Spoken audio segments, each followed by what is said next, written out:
All right. Welcome back, ladies and gentlemen. This is David Patrick here with Church of the Eternal Logos. And today, I want to talk to you guys about daddy issues and the revulsion against the patriarchy. So today, we're going to be getting into potentially a contentious topic for some people. I assume for the majority of us having an interest in Orthodoxy, an interest in Christianity, Orthodoxy being the most masculinized form of Christianity, that most of us probably don't have a problem with the patriarchy. But as we're seeing in society, the immense degradation, as something I'm going to highlight today and mention this in my speech at the Trad Forum, the transgression of traditional boundaries, we're seeing an immense revulsion against the masculine principle, against the patriarchal structure of our society, against what Jacques Derrida, right here, calls the foul logocentrism, the central pillar of Christendom that needed to be deconstructed. And so this central pillar privileges the masculine and its roles and its necessity to enforce boundaries, which is essential then for the cognitive, for the philosophical, for the theological presuppositions of logos theology. So I'm not going to be focusing too much on that today. I want to get into some more new ideas. So you may hear me reiterate ideas that have been expressed in previous streams, but I think today we'll be hitting on some new stuff. I got some articles that I want to share with you guys on statistics regarding fatherlessness in America. This is a real problem. I mean, I think you guys are going to be blown away by some of the statistical data regarding crime rates, regarding poverty, regarding promiscuity from children who grow up in the absence of their biological father. Generally just a father and sometimes a stepfather, again, if he is a good, strong man, can fill that role. So there are instances, and I'm sure, again, for some of you guys, again, maybe this topic hits a little home. There, no shots fired, that's for sure. But the premise of today is that our relationship to our Father is going to be first and foremost essential for how we come to understand God the Father, the transcendent deity, the arche of the Trinitarian Godhead that we all worship as Christians. Why does our Father, your biological father, maybe our stepfather, the father inside the nuclear home, how does that have anything to do with God? Well, it's going to be, again, this idea of boundaries. And that boundaries are erected and maintained first and foremost by dad in the home. And for us to follow God the Father, we have to do the exact same. There's a little something called sin. And sin is, again, the transgression of God's boundaries, his will, the structure in which we are to live our lives to become more and more like his Son, who is the bridge for us, our fallen human nature, into the divine Godhead. So the father plays an extremely important role. And so despite maybe you guys saw the thumbnail, and I need to say, the thumbnail comes from some movie called Daddy Issues, which I have no idea. I've not watched that movie. But when I was searching for a thumbnail to use today, I put in Daddy Issues just to see what was going to come up in the image search. And I got all these pictures from this movie called Daddy Issues. And so it's this woman with pink hair, and she has blue makeup everywhere, so I'm sure you can already imagine the progressive values. And it shows her making out with other girls and being spanked by like some old man. I don't know. So I don't know anything about that movie. So if some of you guys know or you witnessed the thumbnail, you're like, oh, maybe is he going to be talking about that? No, I'm not going to be talking about that movie whatsoever. I just thought her holding her girlfriend's hand walking across the LGBT walkway, again, highlights the absence of the father. And that this is a phenomenon, again, of the transgression of boundaries. But you've heard me talk about that too much. So today, I want to get into how our poor relationships with our Father have an immense ripple effect in our lives. This is personal. We'll look at drug abuse. We'll look at crime statistics. We'll look at the likelihood of actually being in poverty.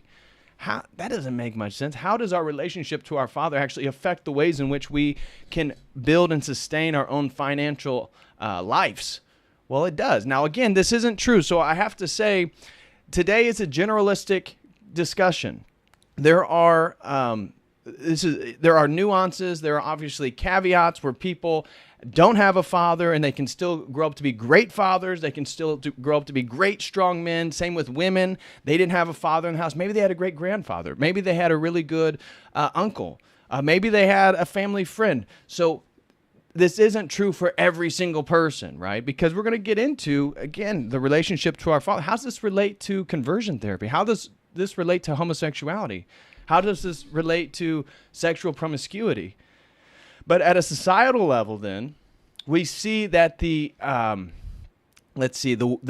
frailty, the growing weakness of men has led to a sort of societal revulsion against, quote unquote, the patriarchy. And even the men who maybe they are successful, maybe they have families, but unless they're tied to God, we don't see anybody standing up in opposition to what's happening in society. So again, for us to actually be those strong men, we're only seeing the ones that are standing up and fighting who have a connection with God the Father. So I want to talk about the personal, the societal, and then the theological. How does our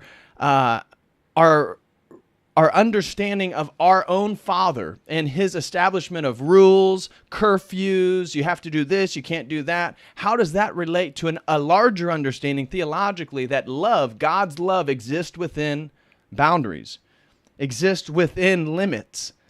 And so when we think of concepts like honesty, when we think of respect and commitment, these things all exist within a boundary. And this is essential for real love as well. So we'll be talking about that. We'll be talking about the notion of punishment, potentially. We'll be talking about self-sacrifice and the sort of, faux idea you hear these people talk about, like the sky daddy. Well, this, again, is a sort of mocking of the masculine principle. And so we'll be discussing that a little bit. And then I want to get into the revulsion against the patriarchy. This is something a little different than the daddy issues. They go hand in hand. They obviously fit together like a puzzle piece, but they're not exactly the same thing. The revulsion against the patriarchy, and in that section, I want to talk a little bit about the nuclear family, because this is going to be the foundation of the sort of patriarchal structure that is under attack. When you hear the rhetoric of whatever it would be, BLM or the eco-feminist or the Wicca witches, when they talk about destroying the patriarchy, what they're really talking about first and foremost is the nuclear family. And I've talked, and I highlighted this even in my speech at the Trad Forum, about patriarchal lineage. And again, when we look at the Bible, this is important. The father of the children has to be maintained. It's identified. They take on the last name of the man. And you'll see the eco-feminists, the far leftist progressives, even these feminized men, oh, this is the patriarchy, this is male domination, this is oppression, we have to do away with it. But we come from a different context, and that the men have a particular role. It's not that men are more valuable per se than the women, because if that was the case, then we wouldn't be able to have kids at all. It's that we have a particular role as men. And I talked about this in a previous stream as a crude example of that men are the castle walls, women and children are the jewels or the valuables that are protected by those castle walls.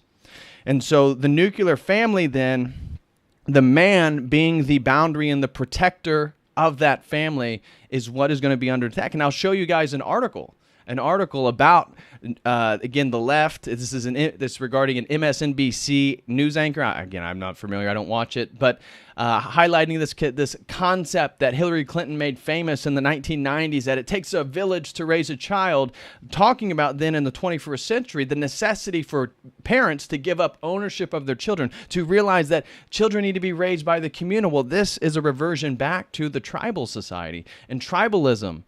The children are raised by the community because men don't know which children are theirs, because if they engage in, say, a full moon orgy or something like that, the women just know who their children are because the women give birth to them.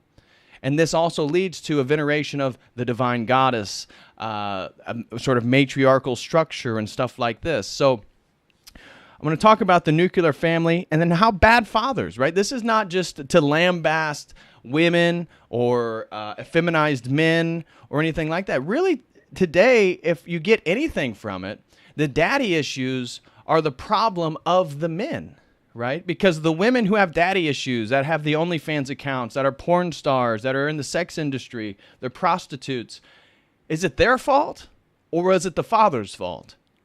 And so the same idea that I try to put forth on this channel is to stop blaming the women, stop blaming the effeminized men. It begins and ends with the fathers, with the masculine men. And so the problem is bad fathers have perpetuated this. Weak men have perpetuated this.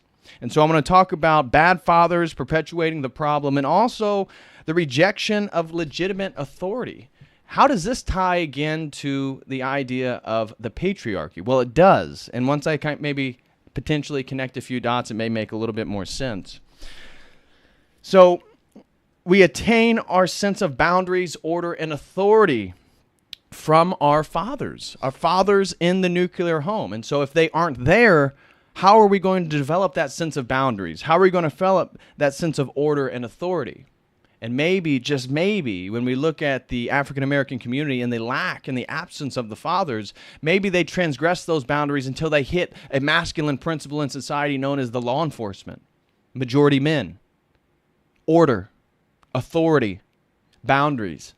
And so maybe the high rates of incarceration in part related to that particular community and the absence of fathers. Could it be that then the crime rates and the transgression of societal boundaries that they're looking for, again, to be put back in their place? And unfortunately, in our society, that's going to be the police. That's going to be law enforcement. And then again, when they don't have the fathers, who is going to be their idea of masculinity? Well, it's going to be gangs. Back to a communal structure. Back to a communal organization of raising children. And so, without good fathers in the nuclear home, society loses touch with the transcendent father. That is the basis of today's conversation, because when we look at it at a theological level, our societies are no longer Christian. Our societies are losing contact with the transcendent father. How is that happening? Well, it's occurring because of the absence of men in the nuclear home, men that are strong, men that also are connected to God. So we see then that it's essential that the bridge between God and society, between God and the home, between God and children is still always going to be the father. And so if you get anything from today's conversation, it's the importance of being a good father, whether that's you, whether that's me, that whatever has happened to you or your particular relationship with your father, that's going to have to be mended. So then you can reestablish your disposition and relationship to the masculine principle. So then you can build a more honest and integral relationship with God himself. So societal degradation and the transgression of traditional boundaries is the absence and the loss of masculinity. And that is why masculinity is toxic. Masculinity is toxic because, again, it's trying to uphold those boundaries. And that is not what the feminization, what this divine goddess or what the evil one wants. Because if the fathers are the bridge between God, the Trinity, and humanity, the nuclear family, the way and the structures in which Christianity teaches us to live our lives, well, that's going to be the central nexus point to fight against the evil one. And therefore, it's going to become toxic. That's going to become demonized. So that's kind of the stuff that I'm going to be getting into today. Before we go any further, I do want to take care of a little housekeeping. So if you guys are interested in super chatting, please use the Streamlabs link. I would greatly appreciate that. Also want to say, had a wonderful day yesterday. We had 3 people, had 3 one-on-ones. We had great conversation. Shout out to Matt, shout out to Armand, and shout out to Allison. And if you would like to sign up for a one-on-one, you can use that link right there in the live chat. And I should say, during that one-on-one, Allison, she's the one that gave me the idea for today's stream. So woke Cat Mom in the live chat.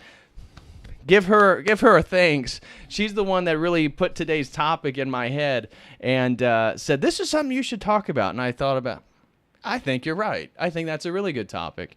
And so I kind of want to bridge today's conversation into another stream next, talking about the divine feminine, the divine goddess. How does that relate to Wicca? How does that relate to ecofeminism? How does that relate to global climate change? All this different stuff. So that might be the part two.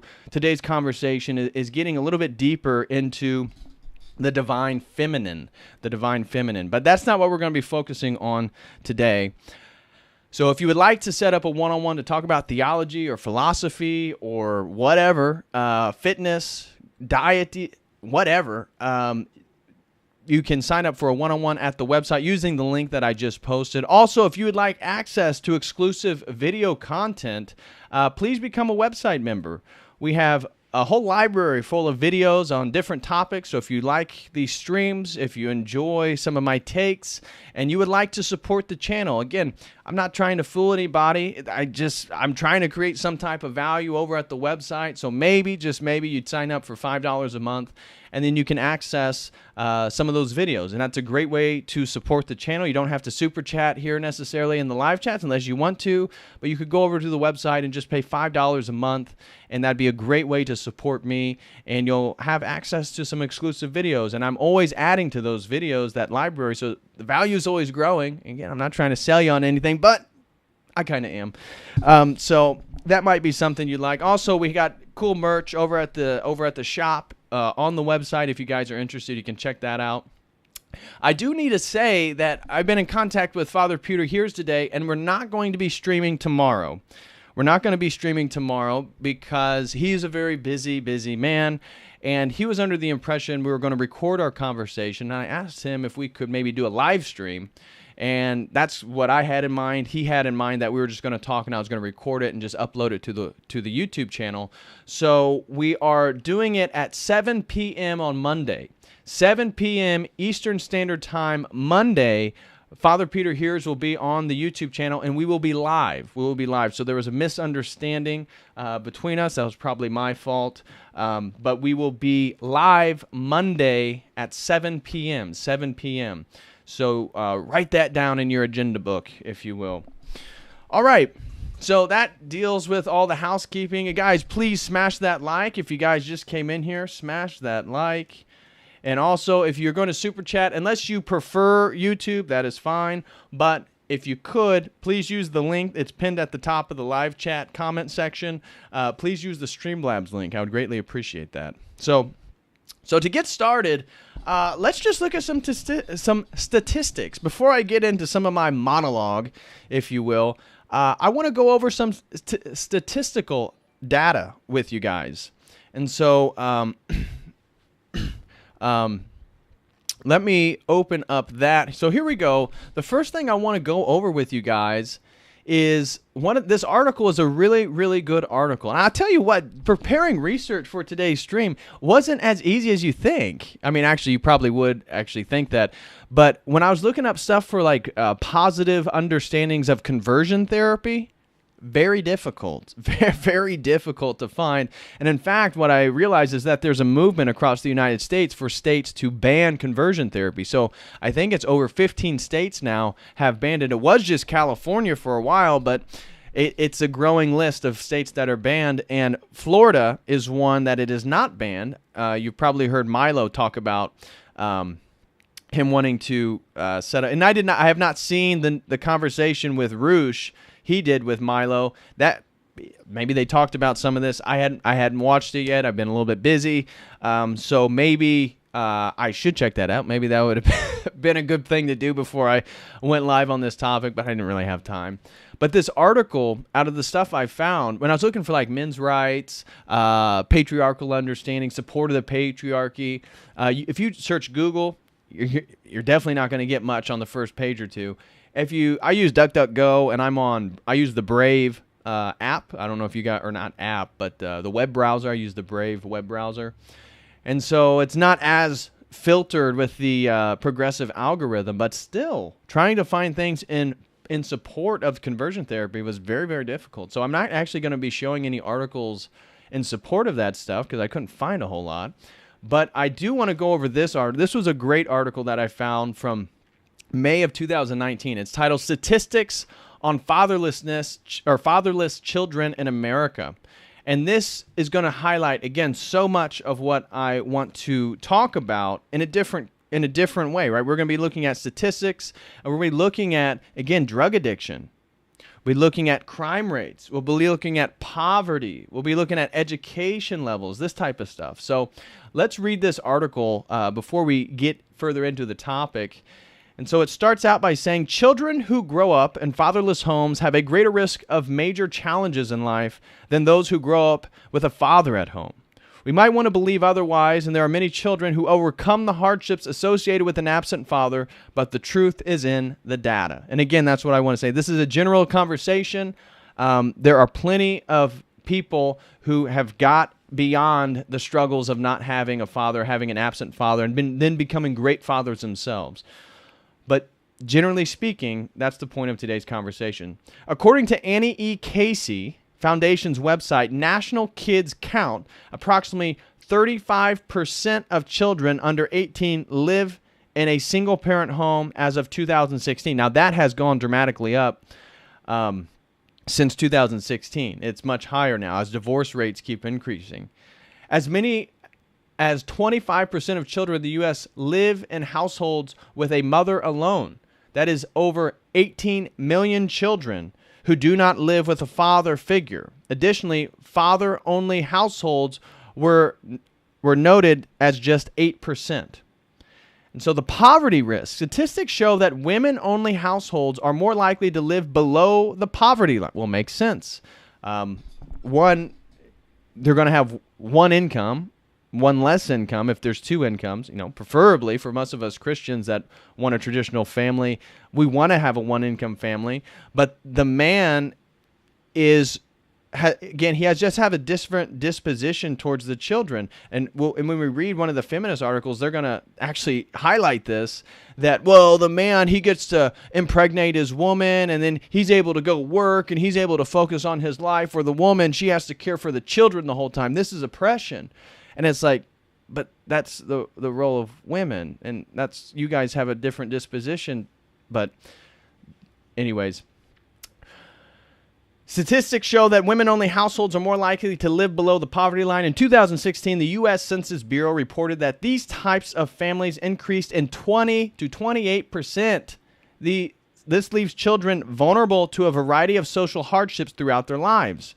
The American Academy of Pediatrics notes that 1 in 5 children, more than 40% of children in the U.S., fall into the category of a poor or near poor. While this includes families with two parents as well, the study shows the disadvantages these children face. For instance, the AAP notes that the impoverished children are more likely to experience developmental delays and lower academic performance. This can be attributed both to the school systems that serve poor neighborhoods, as well as the decreased access to brain stimulation in the home. If children cannot learn on the computer, I prefer not the computer, but cannot learn on the computer or take advantage of their stimulating activities, their schoolwork and learning ability can be affected. Behavioral and mental health issues are also more prevalent in children growing up in poor families. Factors such as neighborhood environment and family disputes and struggles can lead to depression, obesity, and general rebellion against authority. A lack of access to health care can also be a detriment to a child's development. The effects of poverty are not regulated to children either, or relegated to childhood either. The AAP says child socioeconomic status is tied to educational attainment, health, and psychological well-being decades later. And so check these statistics out, guys. These are really, really eye-opening. The negative effects of a child without a father can be seen in countless studies and reports. The statistics show the importance of a father figure in the majority of children's lives. According to What Can the Federal Government Do to Decrease Crime and Revitalize Communities from the U.S. Department of Justice, children from fatherless homes count for, quote, 63% of youth suicides. 63%, that's over half, that's over 2 out of 4 that's incredible. Runaways. 90% of all homelessness and runaway youths come from a fatherless nuclear family. Behavioral disorders. 85% of all children that exhibit behavioral disorders come from a fatherless nuclear family. High school dropouts. 71% of all high school dropouts. Juvenile detention rates. 70% of juveniles in state-operated institutions. Substance abuse. 75% of adolescent patients in substance abuse centers come from a fatherless nuclear home. Aggression. 75% of rapists motivated by displaced anger. And when I was thinking about this aggression, I couldn't help but notice, I'm sure you guys have seen on the social medias, the videos going around.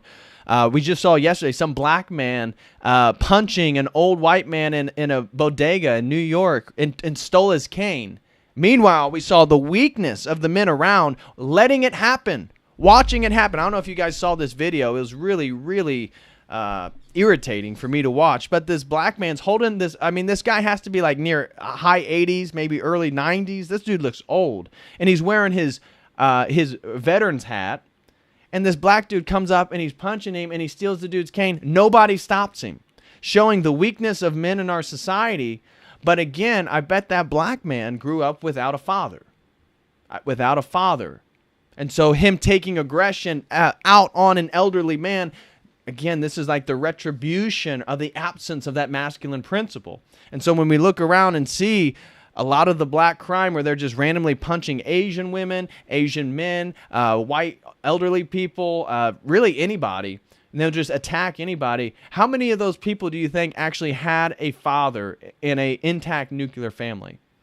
It's a question to ask, right? We need to get to the root of the problem, per se, than chalk it up to culture or especially race or anything like that. Let's look at the nuclear family, because if we're approaching these topics from a Christian perspective, it's that source point of order that's going to have, again, this major ripple effect in people's lives. So continuing the article, it says to back up the data from 1998, which continues to be cited by researchers, a 2016 report of teenagers placed in juvenile residential facilities shows that 45% were living with only one parent at the time. That is a significant difference when compared to 30% of teens in two-parent households. Furthermore, individual studies over the years have noted similar challenges for children with absent fathers. Educational attainment. Kids living in a single-parent homes or in step families report lower educational expectations on the part of their parents, less parental monitoring of schoolwork, and less overall social supervision than children from intact families. And so again, makes a little bit of sense. If God's order is a man and a woman not divorcing, having a family, staying together through thick and thin, again, the qualities, the attributes, the virtues that those two parents are going to display are going to be embodied by those children. That is a big deal. When parents get divorced, it shows a sense of quitting, a sense of separation, right? Why? And again, it has major detrimental effects on the children. When you look at the educational level then, I mean, how are the children going to be exposed to some of these uncreated energies, per se, right, of God, like logic and reason, consistency, this type of stuff? You know, these are more masculinized principles. Women aren't as logical, per se. Not that they can't be. I know, before anybody throws rocks.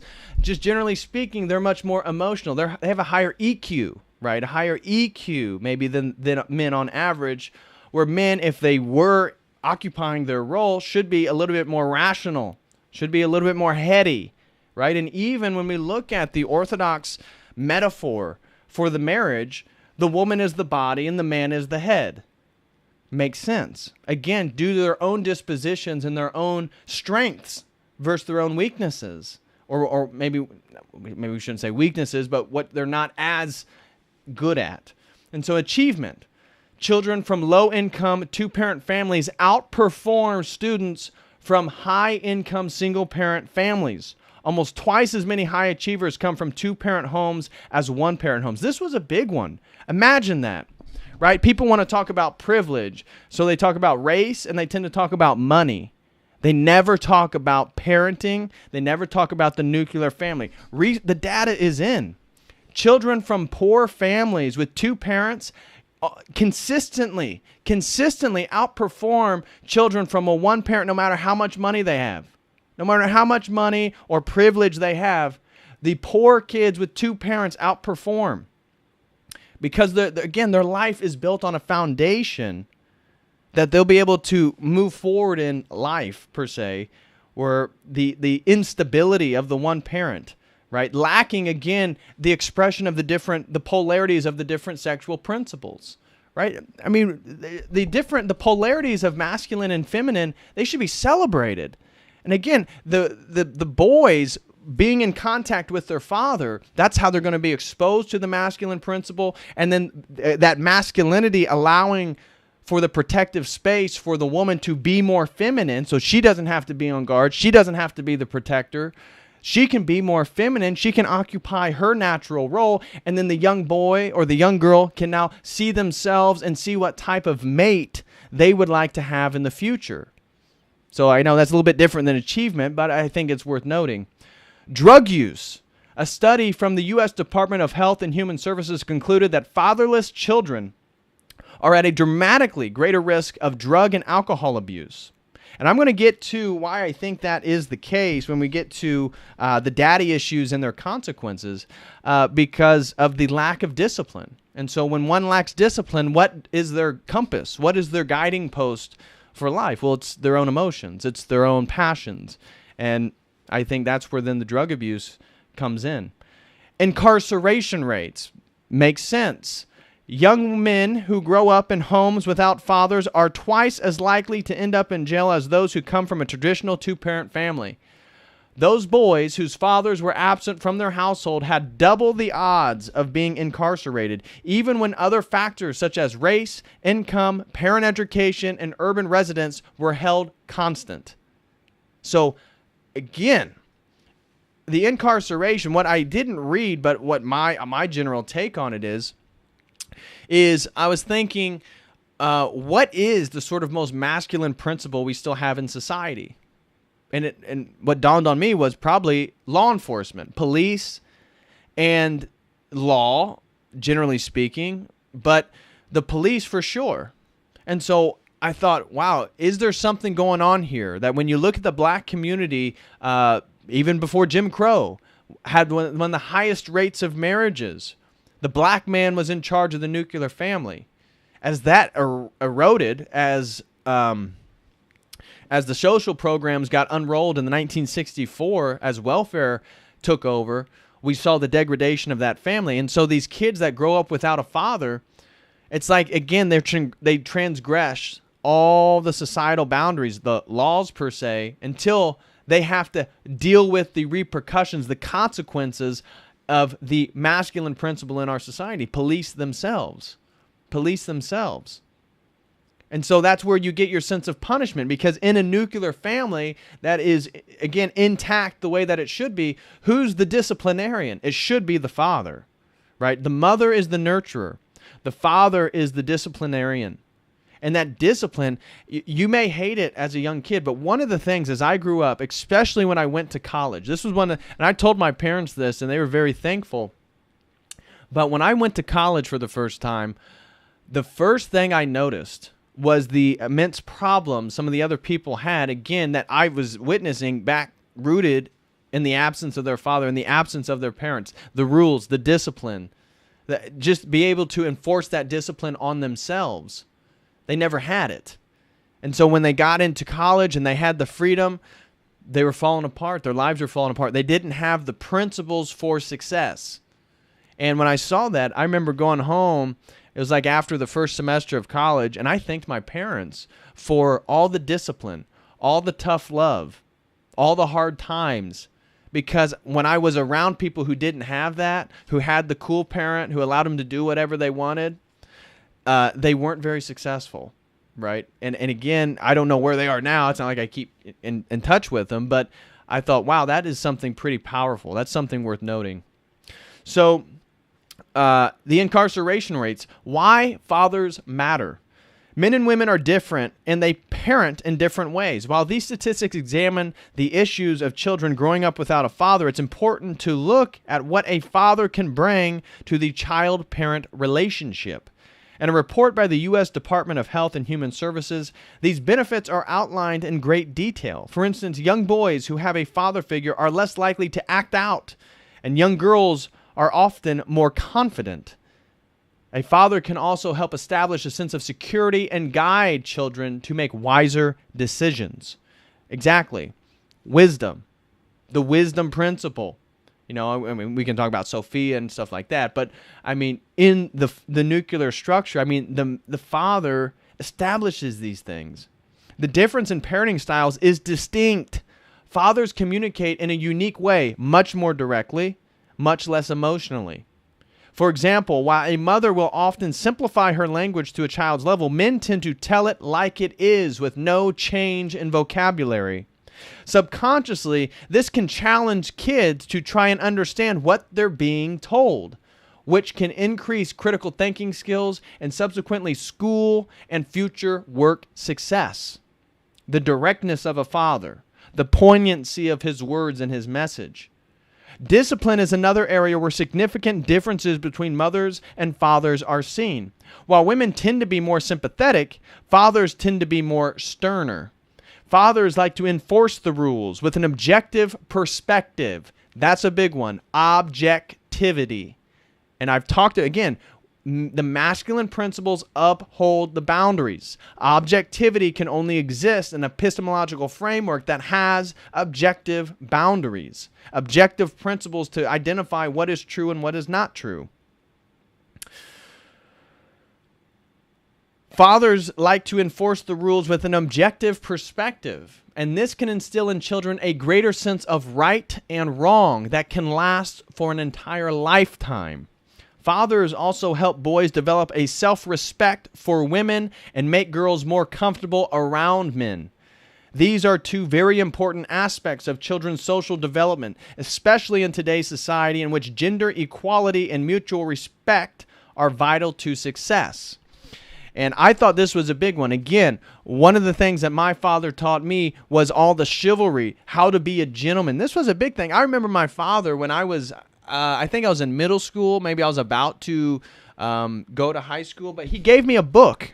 It was an old book. I don't know if I have it still. But I think actually it's in the other room. My dad gave me a book that his father gave him. And the book is How to Be a Man and How to Be a Gentleman. And it talks about the way you dress. It talks about the way you walk, the way you talk, opening doors for women, being respectful, looking people in the eyes, firm handshake, stuff like this. I remember my dad giving me that as a kid and reading that book.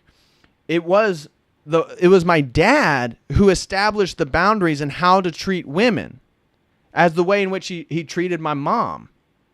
And so when we look at society and the masculinization of women, and we look at society and the sexual pervasiveness in our society and how that, as I've said before, feminizes men because now they become slaves to their own passions, women become less safe.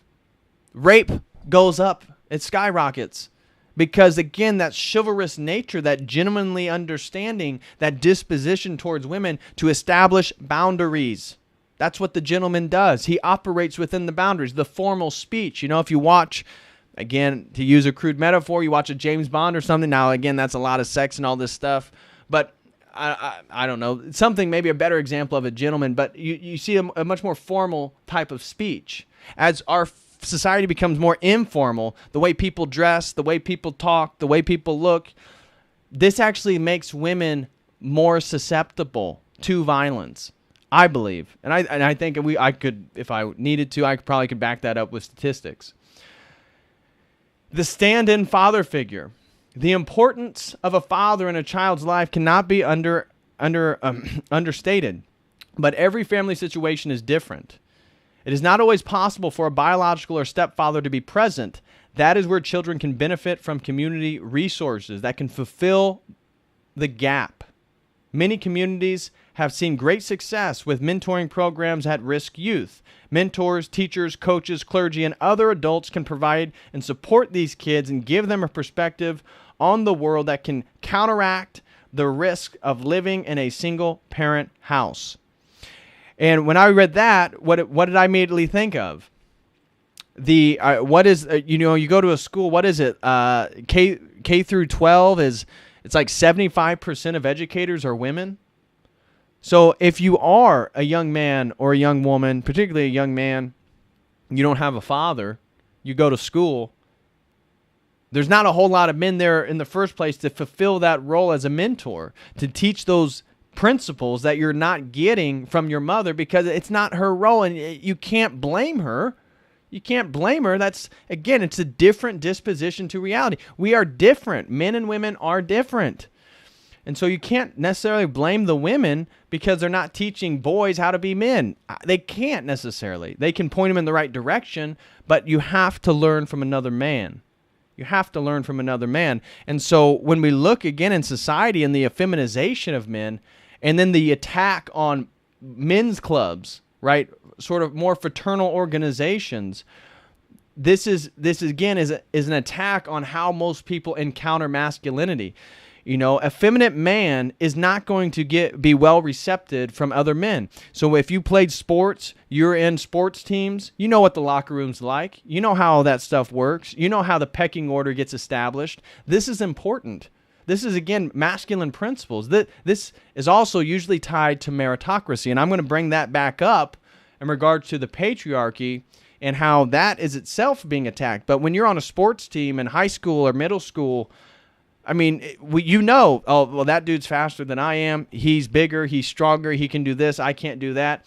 And there's a sort of pecking order that's established. There's a sort of meritocracy that's established. That is masculine. And boys that don't grow up in that, where are they going to develop that sense of understanding?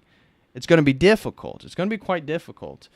And so now let me go into my monologue here just for a second. So now I want to switch gears and get into the daddy issues and their consequences. So these are just some things that I came up with thinking about this topic on my own. So sexuality, daddy issues. So now I'm going to take the focus off the absence of a father, which can be the case, but daddy issues may not just be the absence of a father. Daddy issues may be that you had a father, but he was not a very good father. And because he was a poor father, he was a bad father, again, new problems arise, new things emerge. And sexuality, I thought, is a very, very big one. So the first thing I want to talk about is homosexuality. And both for women and men. Homosexuality. Homosexuality is a transgression of these traditional natural boundaries that are found in nature itself. But when we look at homosexuality, one of the psychological ways to understand it is the domination of another man. I mean, sex is tied to the sense of domination and possession and strength and authority. And that should have a correct order, right? That the man dominates the receptive party, which should be a woman.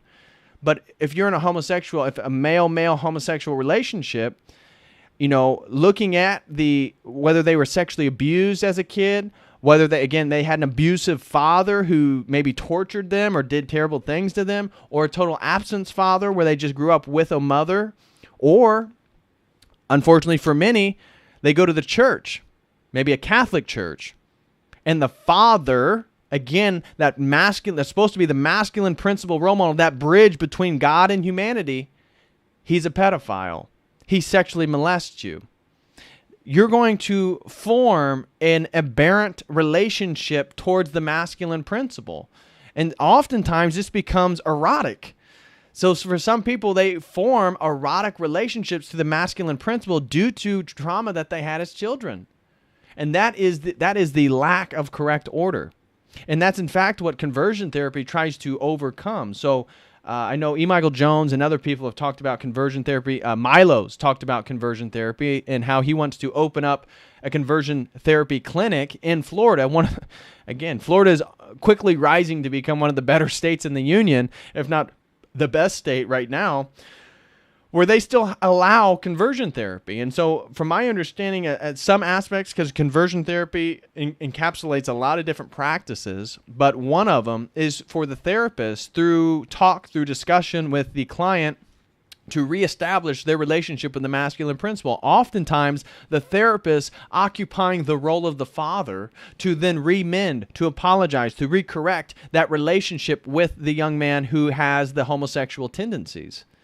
And so by realigning that relationship, he can move that erotic disposition, that sort of erotic will to dominate or be dominated. It can be recorrected towards its correct use.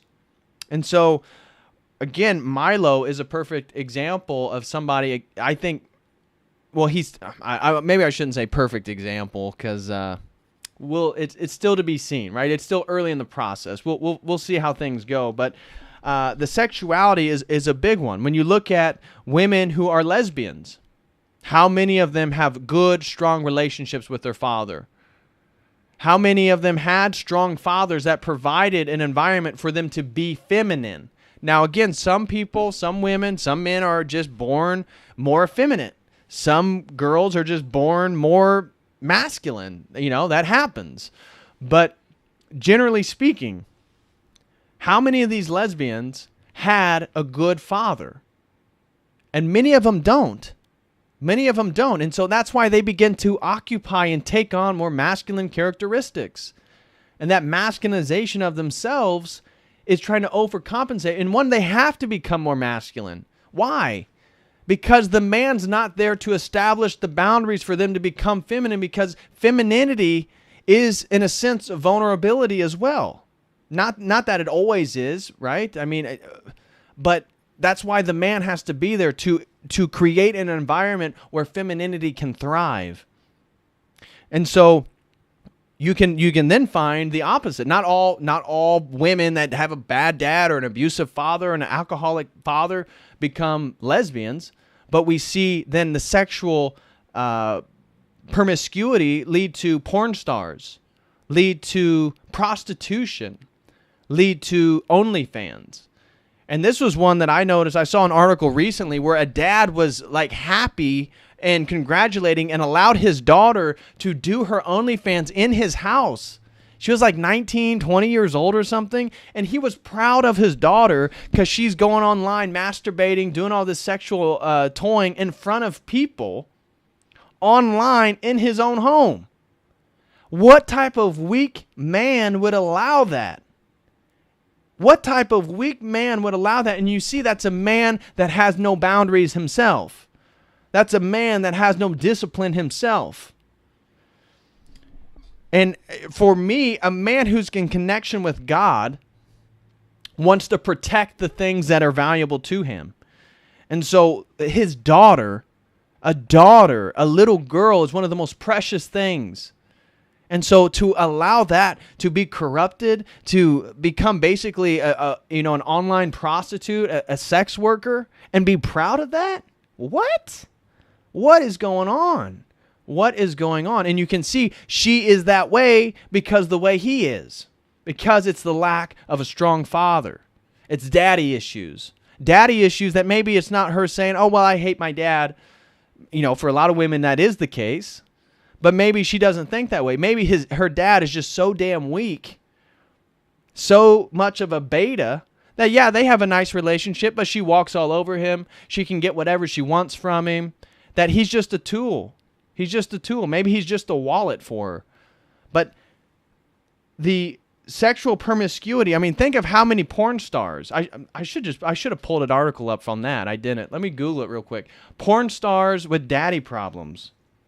Let me see what comes up real quick. I mean, it's an age-old tale. It's an age-old tale.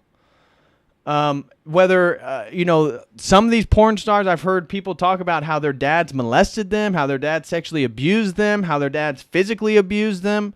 And this has left girls with weird sexual desires, weird sexual fantasies. And it doesn't help then obviously that the porn industry, which again, stop watching porn. The porn industry is so damn degenerate that it pushed all this incest stuff, right? Again, the transgression of boundaries, dissolving natural traditional boundaries, the boundaries that God establishes so we can be in harmony with Him, so we can have good, fulfilling, full lives, loving lives. But when the men aren't upholding those boundaries, that's when the daddy issues occur. And so, yes, we can point to the pink-haired lesbian or the porn star or whatever as look at this in society. Look how degenerate it is. Look how pernicious this is and the effect it has on young women. Agreed. But it began with the father. Their relationship with their biological dad, their relationship with their nuclear home. Was he there? And then if he was there, was he a good man? Was he a good man? Because if he was a good man, she is way more likely to also believe in God and be willing to follow those dictates and those rules as well. So godly men, I believe, are much more protective of the ones they love because love exists within boundaries. And I'm going to come back to this idea. True love exists within boundaries. And part of the rhetorical device of love is love, love is love. Well, what exactly is love? Love in that context is just passions. But true love establishes boundaries and exist within those boundaries. That's why it can be identified as love. And if a man is not there to give those boundaries to his young girl or his young boy, a lot of things, and again, for the young boy, he may not be a homosexual. Maybe he just may be addicted to sex. Maybe he's just addicted to the attention of other women. Maybe he's addicted to that relationship where he's perceived to be as the masculine and he can go dominate women and he can get all the sex he wants and do this. That's also another daddy issue. That's another daddy issue, And so the daddy issues, often it's just encapsulated by the porn stars or the sexually promiscuous women, but it's way larger than that. Again, we talked about the drug abuse. We talked about the incarceration. All this stuff is daddy issues. All this stuff is daddy issues. And so, the purity of their daughters, strong godly fathers create and give space for pure daughters. Strong fathers give space for disciplined and respectful strong boys. And that's how tradition and society moves forward. And that's again why we're seeing the degradation of our damn society, because who's there to uphold the boundaries? Who's there to uphold the societal structure? No, it keeps falling apart. And so the purity, how many girls even want to be pure? How many girls still even idolize purity as something that needs to be attained? With the TikToks and the Instagram and all this stuff, now these young girls, these middle school age girls, they're wearing, their Daisy Dukes and seductive clothing and trying to get the sexual attention from other men. Because they're trying to get the attention of men that they didn't get from their father. Because the father didn't give them enough attention to establish those boundaries, to establish the rules, to establish the guidelines. So, society, how does this affect society then? We talked about the daddy issues, and I just talked about personal sexual issues. Well, how does that affect society? Well, a society like ours that has totally lost the masculine principle and lost the role of the man as the head of the family, the person, again, who's the mediator between God and the nuclear family, which then is also society itself. That's the community. That's the town square. Well, the children begin to fill that void of the father with pleasure. And that's a sense of arrested development. Without your father, how do you fully mature? How do you fully get to that mature status, right? It's the kids that are addicted to the sugar and they want the sweets and all this different stuff. But that's a sense of like immediate pleasure for a child. But the same thing is true Look at our society now and the simpification of men. The men that are addicted to watching their OnlyFans and masturbating, to girls on screens. The men, again, addicted to drugs, addicted to any sort of addiction, is a sort of filling the void that the father has left in those children because he didn't occupy the role that he's supposed to occupy. And so this, as I said, leads to arrested development. And arrested development is a whole society of people not fully growing up. And so when I talked about neoteny, you've heard me say this word over and over. This is a good biological word, neoteny, the retention of juvenile characteristics into adulthood. This is our society. Look at most men. They're just old kids. The way that they dress, the things that they're interested in, right? They're just old kids.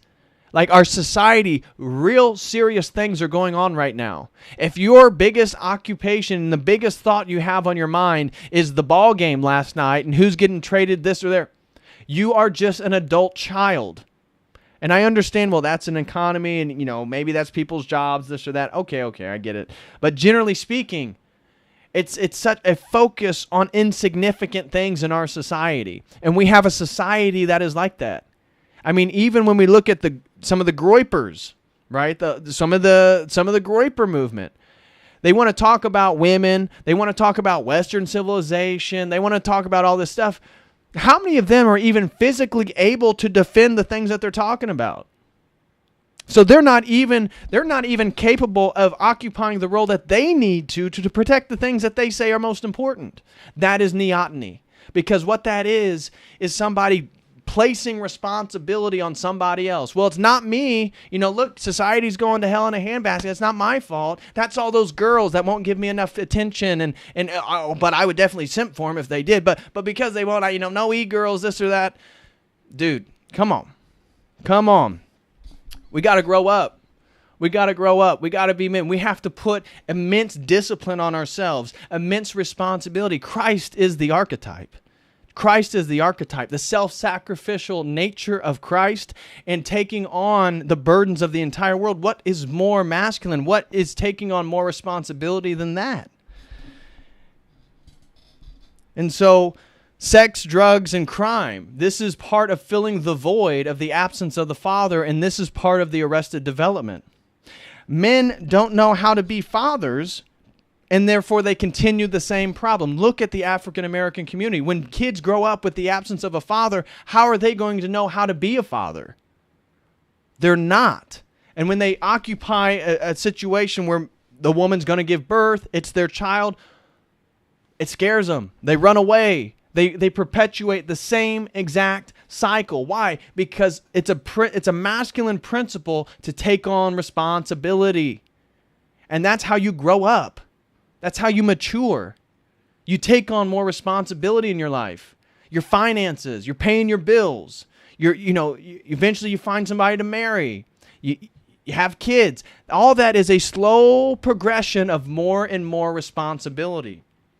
And so when you grow up without a father, and eventually then your baby mama gets pregnant, and then you take off, that's because you've never even had a man to show you how to take responsibility, and then you're that neoteny again. You're focused on getting the Jordans. You're focused on filling your own pleasures. You're focused on getting laid again. You're focused back on the drugs or selling or doing whatever. It's the same thing. It repeats over and over and over again. And so look at what's happened to the African American community. It's turned into a matriarchy. It's turned into a big mama matriarchy now. Back again before Jim Crow, guys, the African American community was one of the tightest communities. They got married. They had kids. They were Christian. They lived by, again, these rules and dictates from God. And the man was there in the home to reinforce it because he is the disciplinarian. Because where does punishment come from? God.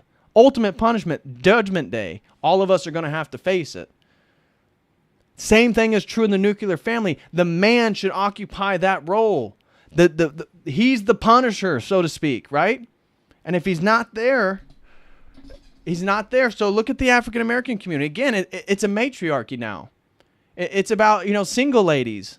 Beyonce, just maybe, that one particular song. But if you just look at the African American community, the women exert a sense of dominance that is not the same. If you look at the Asian community, look at the Latino community, and you can see this sense of female dominance emerging quite quickly within the Caucasian European community.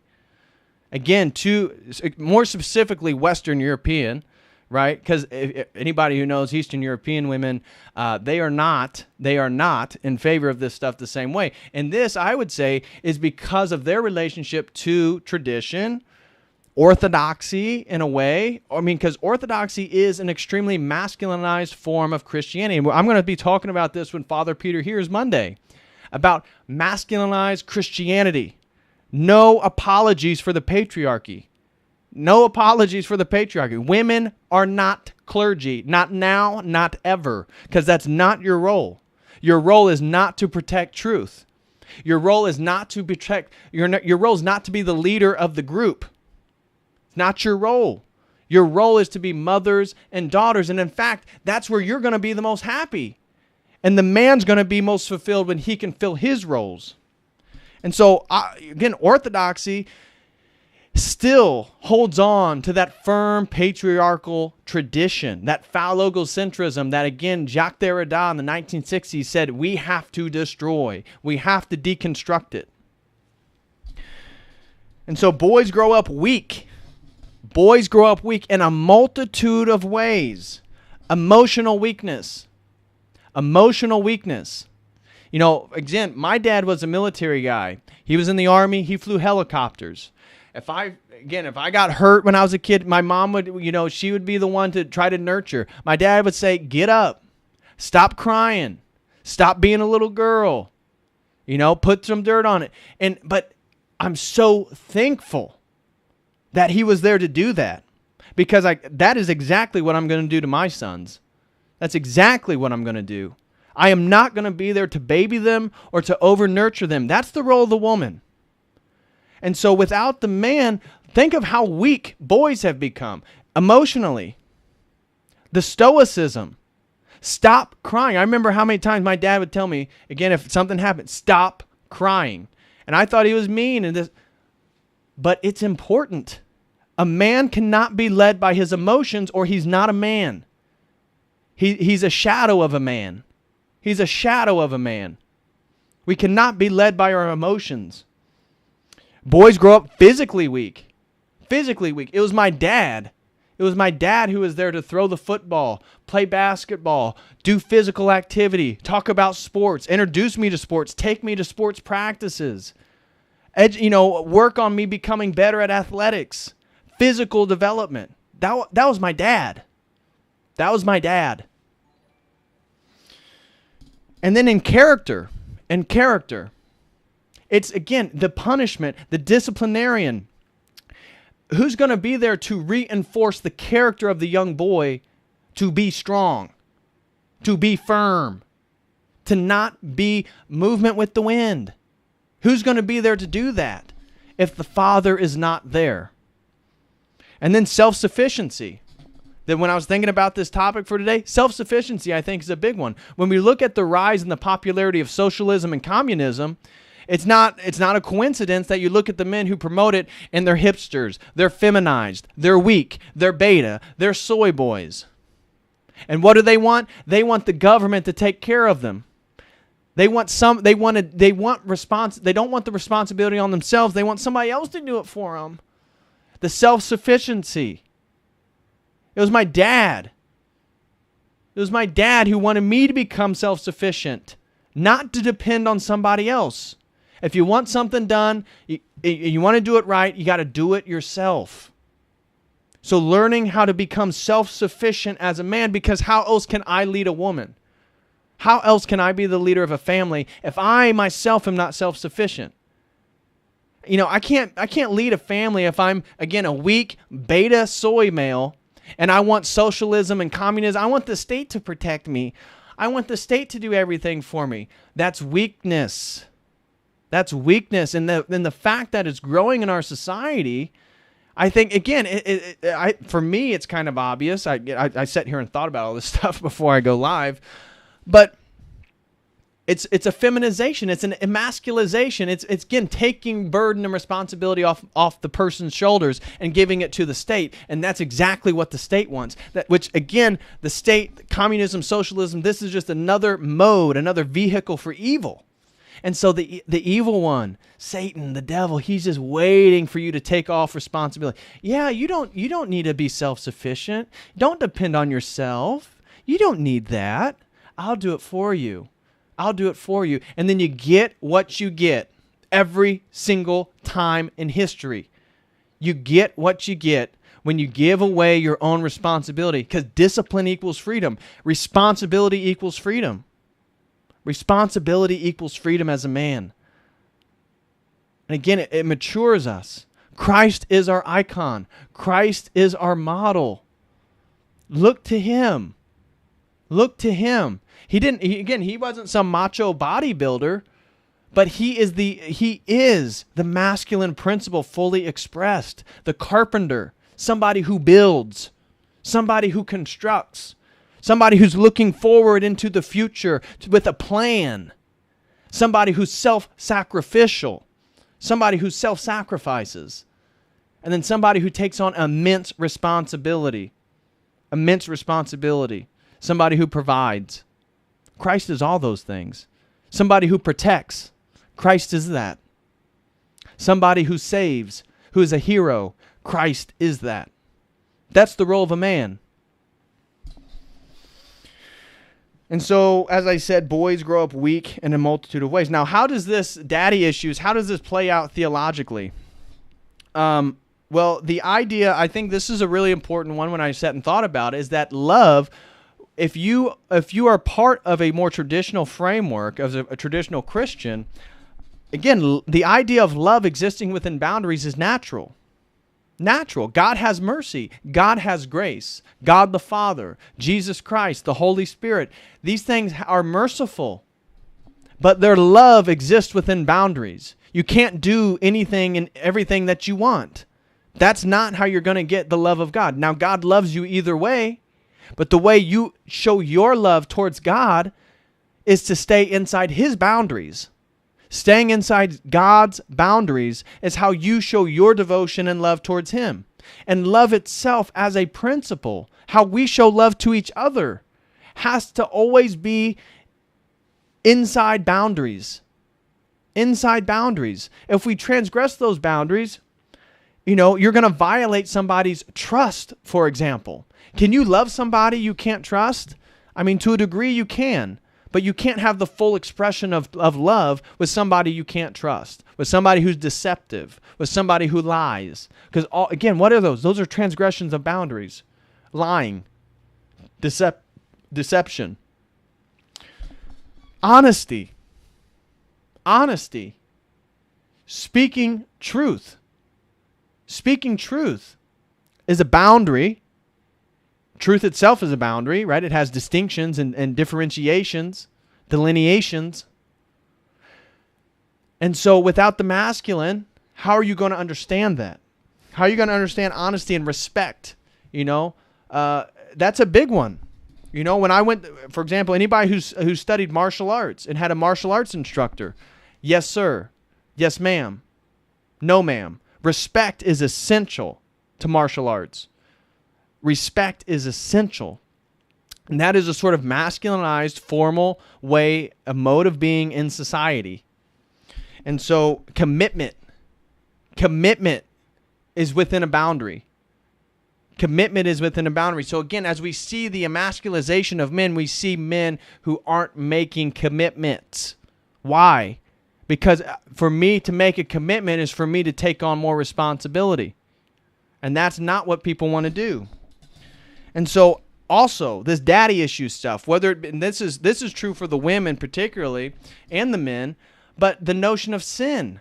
We've feminized Christianity. Nobody wants to talk about sin anymore. Nobody wants to talk about judgment and punishment or any of that stuff anymore. Why? Because it doesn't make me feel good. People led by their emotions. They're led by their emotions. And so there's no sense of punishment and justice, because that's another masculine principle that the father has to establish in the nuclear home. So the notion of sin and punishment is also tied to right and wrong. We live in a society where there's no such thing as right and wrong. There's just my truth, your truth, everybody's truth, and it's all truth. Well, that doesn't make any sense. And the reason we live in a world that's the case is because the lack of the father.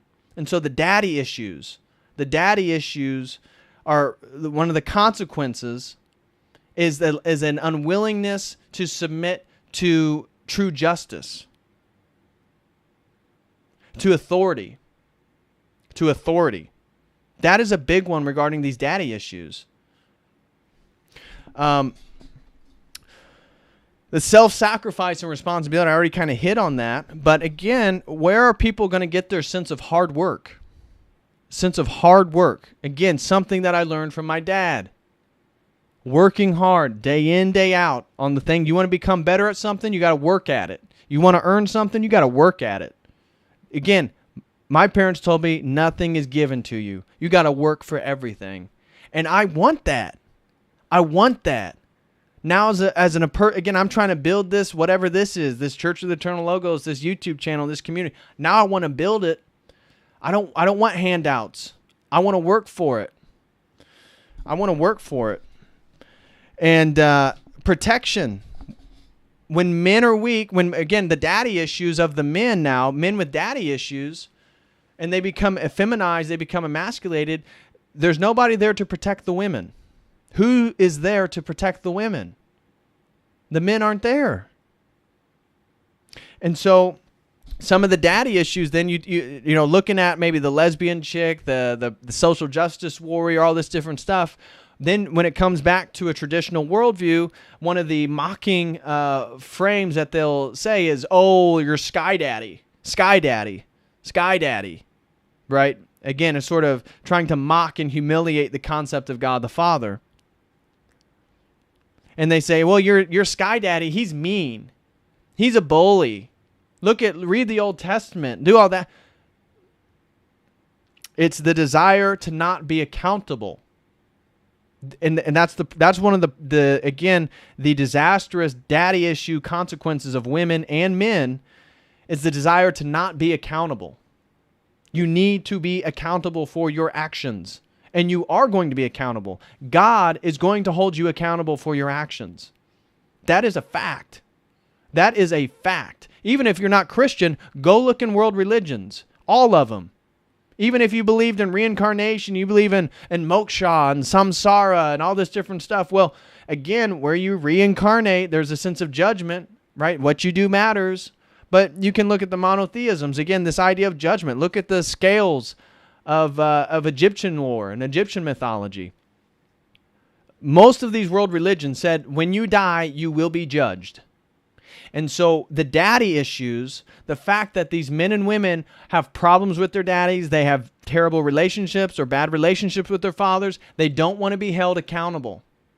They don't want to be, again, submissive to that principle because the father represented that principle and that father was bad. He tainted it. He wasn't there.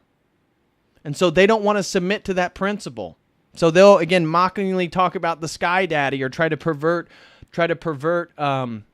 Christian theology or Christianity, because Christianity is very patriarchal. If it's done the right way, so I should just say Orthodox Christianity. Orthodox Christianity is very patriarchal. There's no apologies for it. No apologies. But this inability to be accountable, that's why, again, the woman, she'll sleep with anybody. She'll have tons of sex partners. She'll do the pornography. She'll do her OnlyFans. There's no accountability. It's led by emotion. It's led by hedonism. It's led by pleasure. It's led by worldly desires. There's no discipline. There's no boundaries. And so how does this lead then to the revulsion against the patriarchy? So we talked about the daddy issues. What is the revulsion against the patriarchy? The number one thing against the revulsion against the patriarchy is the nuclear family is oppressive. The nuclear family is oppressive. You will not find I mean, just go search it yourself. Put in destroying the patriarchy. Destroying the patriarchy. And what you're going to find is the first thing that they want to attack is the nuclear family, because this is oppressive. This is patriarchal. Women shouldn't take on the man's last name. This is antiquated. This is what we used to do. This is, again, I have an article. This is bad for society. Here, let me show you one of these articles real quick. Let me grab this. Let's see. Where'd it go? Here it is. So here's one right here. I don't know if you guys can read this. It says, destroy the patriarchy. And so again, what did I say? The revulsion against the patriarchy, the number one thing they hate in regards to revulsion against the patriarchy, the number one thing they hate, the nuclear family. The nuclear family. And then what did I just say? What did the statistics show regarding the nuclear? Everything hinges on the nuclear family. And especially within a Christian context, a Christian theological context, it's all about the nuclear family. This is the building block of society. So you destroy that building block, you're going to destroy civilization itself. That is the point, though. That is the point. Okay. So look at this article. So I found it from educationalfeminism.wordpress. This is a feminist blog. Apparently it's quite popular. And it says, anyone who has even heard of feminism has heard of the infamous patriarchy. Fighting, breaking, destroying, and dismantling whatever it is, feminists are hell-bent on getting rid of it. So what does it mean? If you look at the good old Merriam-Webster dictionary, you'll see the following. So definition of the patriarchy. What is the definition of the patriarchy? Social organization marked by the supremacy of the father in the clan or family, the legal dependence of wives and children, and the reckoning of descent and inheritance in the male line. Broadly, control by men of a disproportionately large share of power. Now that second part of the definition, that is progressivism. That is part of Merriam-Webster's dictionary, redefining terms, inserting progressive ideology into its own dictionary. You can't trust these things. You cannot trust them at all. But, how does the patriarchy means disproportionately large share of power? Well, again, you'd have to define what power is. You'd have to... anyways... The other definition is a society or institutional organized according to the principles or practices of patriarchy. Or for 20 years, the country was ruled by a patriarchy. Okay, so now the dictionary is a great place to start whenever we're discussing feminist issues. But it's also super important to remember that these are complex concepts. If those 67 words were enough to encompass the truth of the patriarchy, I wouldn't have been writing this whole essay. The concept was named in the 60s and 70s during the second wave of the women's movement. Kate Miller's book, Sexual Politics, was the first to feature this term. Marilyn French couched patriarchy in a radical feminist context as, quote, the manifestation and institutionalization of male dominance over women and children in the family, and the extension of male dominance over women in society in general. It implies that men hold power in all these important institutions of society and women are deprived of access of such power. It does not imply that women are either totally powerless or totally deprived of rights, influences, and resources. And so you see how they define it. That, again, it has nothing to do with correct order. It has nothing to do with a justification on maybe why that is the case. The point is just extremely dialectic. Well, men have this power, and we need again, all they want to do is flip it. All they want to do is these feminists want to exert the same power on men that they are claiming that men are oppressing women with. And what's ridiculous, again, in a Christian context, a man should not be abusive or oppressing his wife at all. That is a sin itself. That is a sin in itself. And so the male dominance, again, they phrase the patriarchy like a man just going around like smashing women's skulls and forcing them to physically submit and doing all these terrible acts. That's not the case at all. That's not the case at all. So to break that down, men hold all the societal and institutional power. Women do not have access to this power. This male dominance is so ingrained in our institutions' belief that women are denied access to that power. You see, it's so ambiguous. It's just power, power. What type of power? What, the power to be a slave wage? Or a wage slave, I'm sorry? You know, the power to have to work your ass off, the power to have to provide, the power that you have to sacrifice your life for your wife and children. That power? You think these women want to do that? Of course not. They just use these generalistic terms, these ambiguous frameworks. Power, power, power. Therefore, the patriarchy is oppressive towards women. By extension, gender nonconforming people too. Oh my gosh. Well, if we had lived in a true patriarchy, those people would not be allowed to do that. On the 101 basic level, the patriarchy are systems of society that glorifies and places prime importance on men. Think about it. Why is a woman expected to take her husband's last name? Hint the patriarchy. But it also affects much more serious issues. In countries where women have little to no rights, they are considered to be the property of their husbands, fathers, and literally any other male family member. See how that last name problem just left over from the days of dowries and women as property? One may be vastly more oppressive than the other, but they both stem from the same thing, patriarchy, and the importance we place on men. Other things that are a result of patriarchy: oppressive and limiting gender roles, women belonging in the kitchen, and real men don't cry. Well, again, I already highlighted how incredibly thankful I am for my father to tell me to stop crying, to tell me to man up, to be more like a man. And as a man who's trying to occupy that role, yeah, I want a woman who can do domestic things. I want a woman who wants to be there with the children. Well, why would a man want to be with a woman who thinks that her own children are oppressive and a waste of time? Sexual assault and rape culture. I grabbed her by the pussy. Our president. Men can't get raped.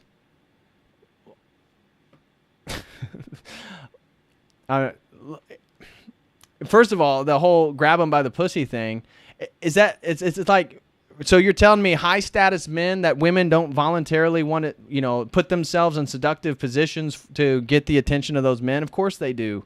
It's promoted. Go watch a sitcom. Go watch a movie.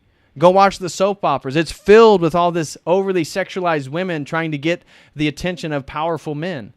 It's ridiculous. Political and economic subordination of women. Wage gap, 19%. Female representation. Why is that necessarily a good thing? Why do we need equal representation in Congress? Right? Nobody justifies why this stuff is good. They just want equality, equity. Worse prison sentences for men in comparison to women convicted for the same crime. So for this one, when I read, I was like, so are they advocating for women to be punished more severely or equally severely as men? I don't know. So that is, again, just one instance here of the revulsion against the patriarchy. And so women don't want to be submissive. These feminist women don't want to be submissive. And to a degree, let's give them, to one level, are there enough quality men for women to want to be submissive to? I would say no. That if all the women in America got with all the single men in America, I would say that unfortunately a lot of the men who they got with aren't even competent, aren't even masculine enough to demand the submission that they should have. So therefore, if you're a woman, again, and if anybody who's dated women, they're always testing you. They're always testing you to see how much they can get away with, how much boundaries they can cross, because they want you to put up a fight. They want you to establish some type of boundary. And so, unfortunately, we have an absence of men that are worth submitting to. And so, again, if you're watching this and you're a Christian man, be a man worth submitting to. If you look at yourself in the mirror and you think, geez, should a woman really submit to me? And the answer is probably not. That probably she would feel more comfortable being on her own. then you got to do something about that. That's your problem. And again, so men are festering and growing this problem just as much as the women are about this patriarchy and the revulsion against it. Because these women are going to continue to revolt against the patriarchy if there's no men to actually represent what the patriarchy should be. What the patriarchy should be. And so male paternity. Male paternity is a big one. Male paternity is a problem for many of these people, and they argue that... again, the communal structure should raise children. So let me show you something real quick. So here's another article. Do kids belong to their parents or their community? Why? Because it has to destroy the nuclear family because the man's the head of the nuclear family. And so they believe that the nuclear family is a remnant of the patriarchy itself. That's why they're in favor of the male. My family has 2 daddies. Well, my family has 2 mommies. Well, my family has a daddy and 3 mommies and then one other daddy. So look at this article. So do kids belong to their parents or the community? MSNBC's Melissa Harris Perry channels Hillary Clinton's "It Takes a Village" and a new ad. And old arguments gain new life. So Hillary Clinton popularized the saying, "It takes a village to raise a children" in the mid-1990s, but it was hardly a new idea. Clinton was citing a traditional African proverb, but Africans don't have a lock on the idea of collective responsibility for the welfare of children either. "Your children are not your children," wrote the Lebanese-born poet Khalil Gibran in 1923. "You are the bows from which your children are living arrows are sent forth." Okay? So my point here is that there's only 2 moves. The nuclear family or all these other different types of family structures, which are essentially a collective raising of children. And that reverts us back to the tribe. And so if that's my premise, and you've heard me say that multiple times, how ironic that they say, well, this comes from an African proverb. Yeah, it's probably an African tribal proverb. Again, where the tribe, the communal, raises children. That's not the Christian structure. That's not what the Bible teaches. That's not how Orthodoxy understands the way in the role of the father in the nuclear family. So backlash against the sentiment is nothing new either. Quote, "With all due respect to Clinton," said GOP presidential nominee Bob Dole in 1996 speech, "it does not take a village to raise a children. It takes a family to raise a child." And that's exactly right. It does not take a village to raise a child. It takes a family to raise a child. That's what the Bible teaches. That's what Orthodoxy teaches. That's the way it should be. How else are you going to build those intimate bonds? Because here's the thing about this whole communal rearing of children is nobody's going to love your children like you love your children, especially other men. Go look at other mammals in the world. Look at the animal kingdom, right? I mean, these are the people that believe in Darwinian Wallace theory of evolution and all this crap. Go look at the animal kingdom. What do males do to women that have have cubs or kids or whatever from other males? Sometimes they kill them. They eat them. They don't care. They want their own children. And so you think that the communal is going to raise your children and love your children and care for your children, have the best interest of your children like you would? Of course not. Of course not. But again, that's part of the evil one. The evil one, again, wants you and your wife to take less responsibility and give him more responsibility. Give the communal, give the abstract more and more responsibility. And in so doing, it hurts the children. All those things that I first showed about the crime rates, the drug addiction, the lack of discipline, the lower achievement levels, the lower educational levels. That's what's going to happen through all this collective communal rearing. So we shouldn't be particularly surprised that there has been a lot of conservative blowback to a provocative new MSNBC ad in which host Melissa Harris Perry argues that we have to break through our kind of private idea that kids belong to their parents or kids belong to their families and recognize that kids belong to the whole communities. Why? That way they can vaccinate your kid, they can molest your kid, they can indoctrinate your kid, they can brainwash your kid because your kid's not yours.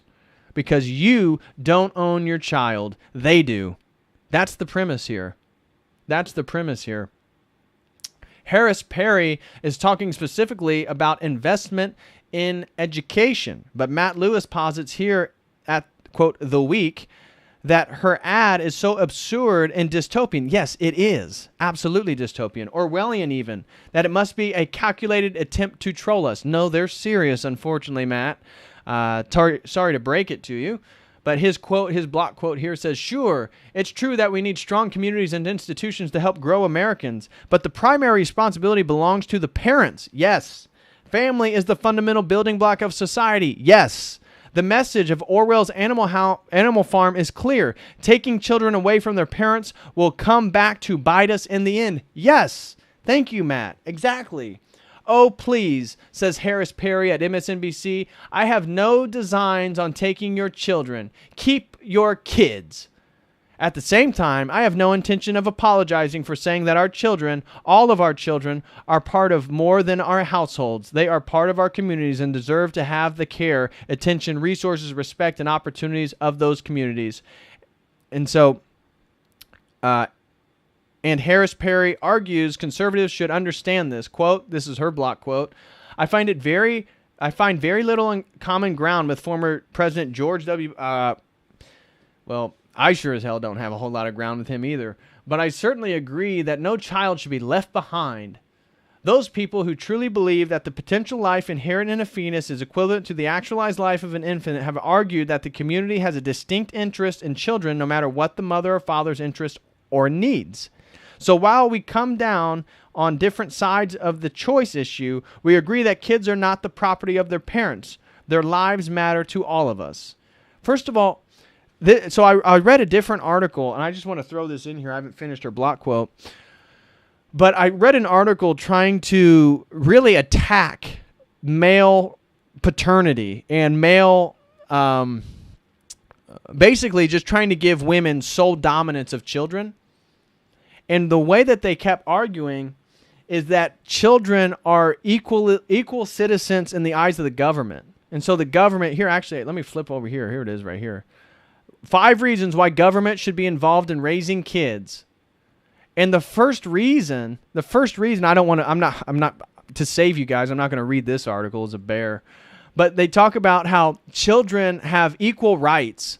Children basically are equal citizens as you and I in the eyes of the federal government, and therefore the federal government should have just as much authority over your children as it has over you as an adult. And guys, where are we going with all this stuff? Mandatory medical passports, the stabbies. We know where this is going. That's why they want to list your child as an equal citizen to you and your wife. So they can stab him or her with the sterilization because they are in control, not you. You don't get to own your children, right? You're going to own nothing and you're going to like it. That's including your kids. It's including your children. It's not just property. It's not just your home. It's not just your automobiles. It's not just your assets. No, your children themselves. The globalist dystopia wants to take that from you as well. They want to take that from you as well. I believe wholeheartedly and without apology that we have a collective responsibility to the children of our communities, even if we don't conceive or bear them. Of course, parents can and should raise their children with their own values. But they should be able to do so in a community that provides safe places to play, quality food to eat, terrific schools to attend, and economic opportunities to support them. No individual household can do that alone.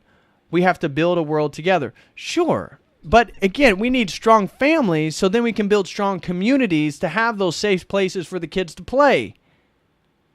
But this idea of the communal, the communal rearing, and you know, who again, us as Orthodox Christians or traditional Christians, would any of us want the state or the society right now to instill its values on our children? Hell no.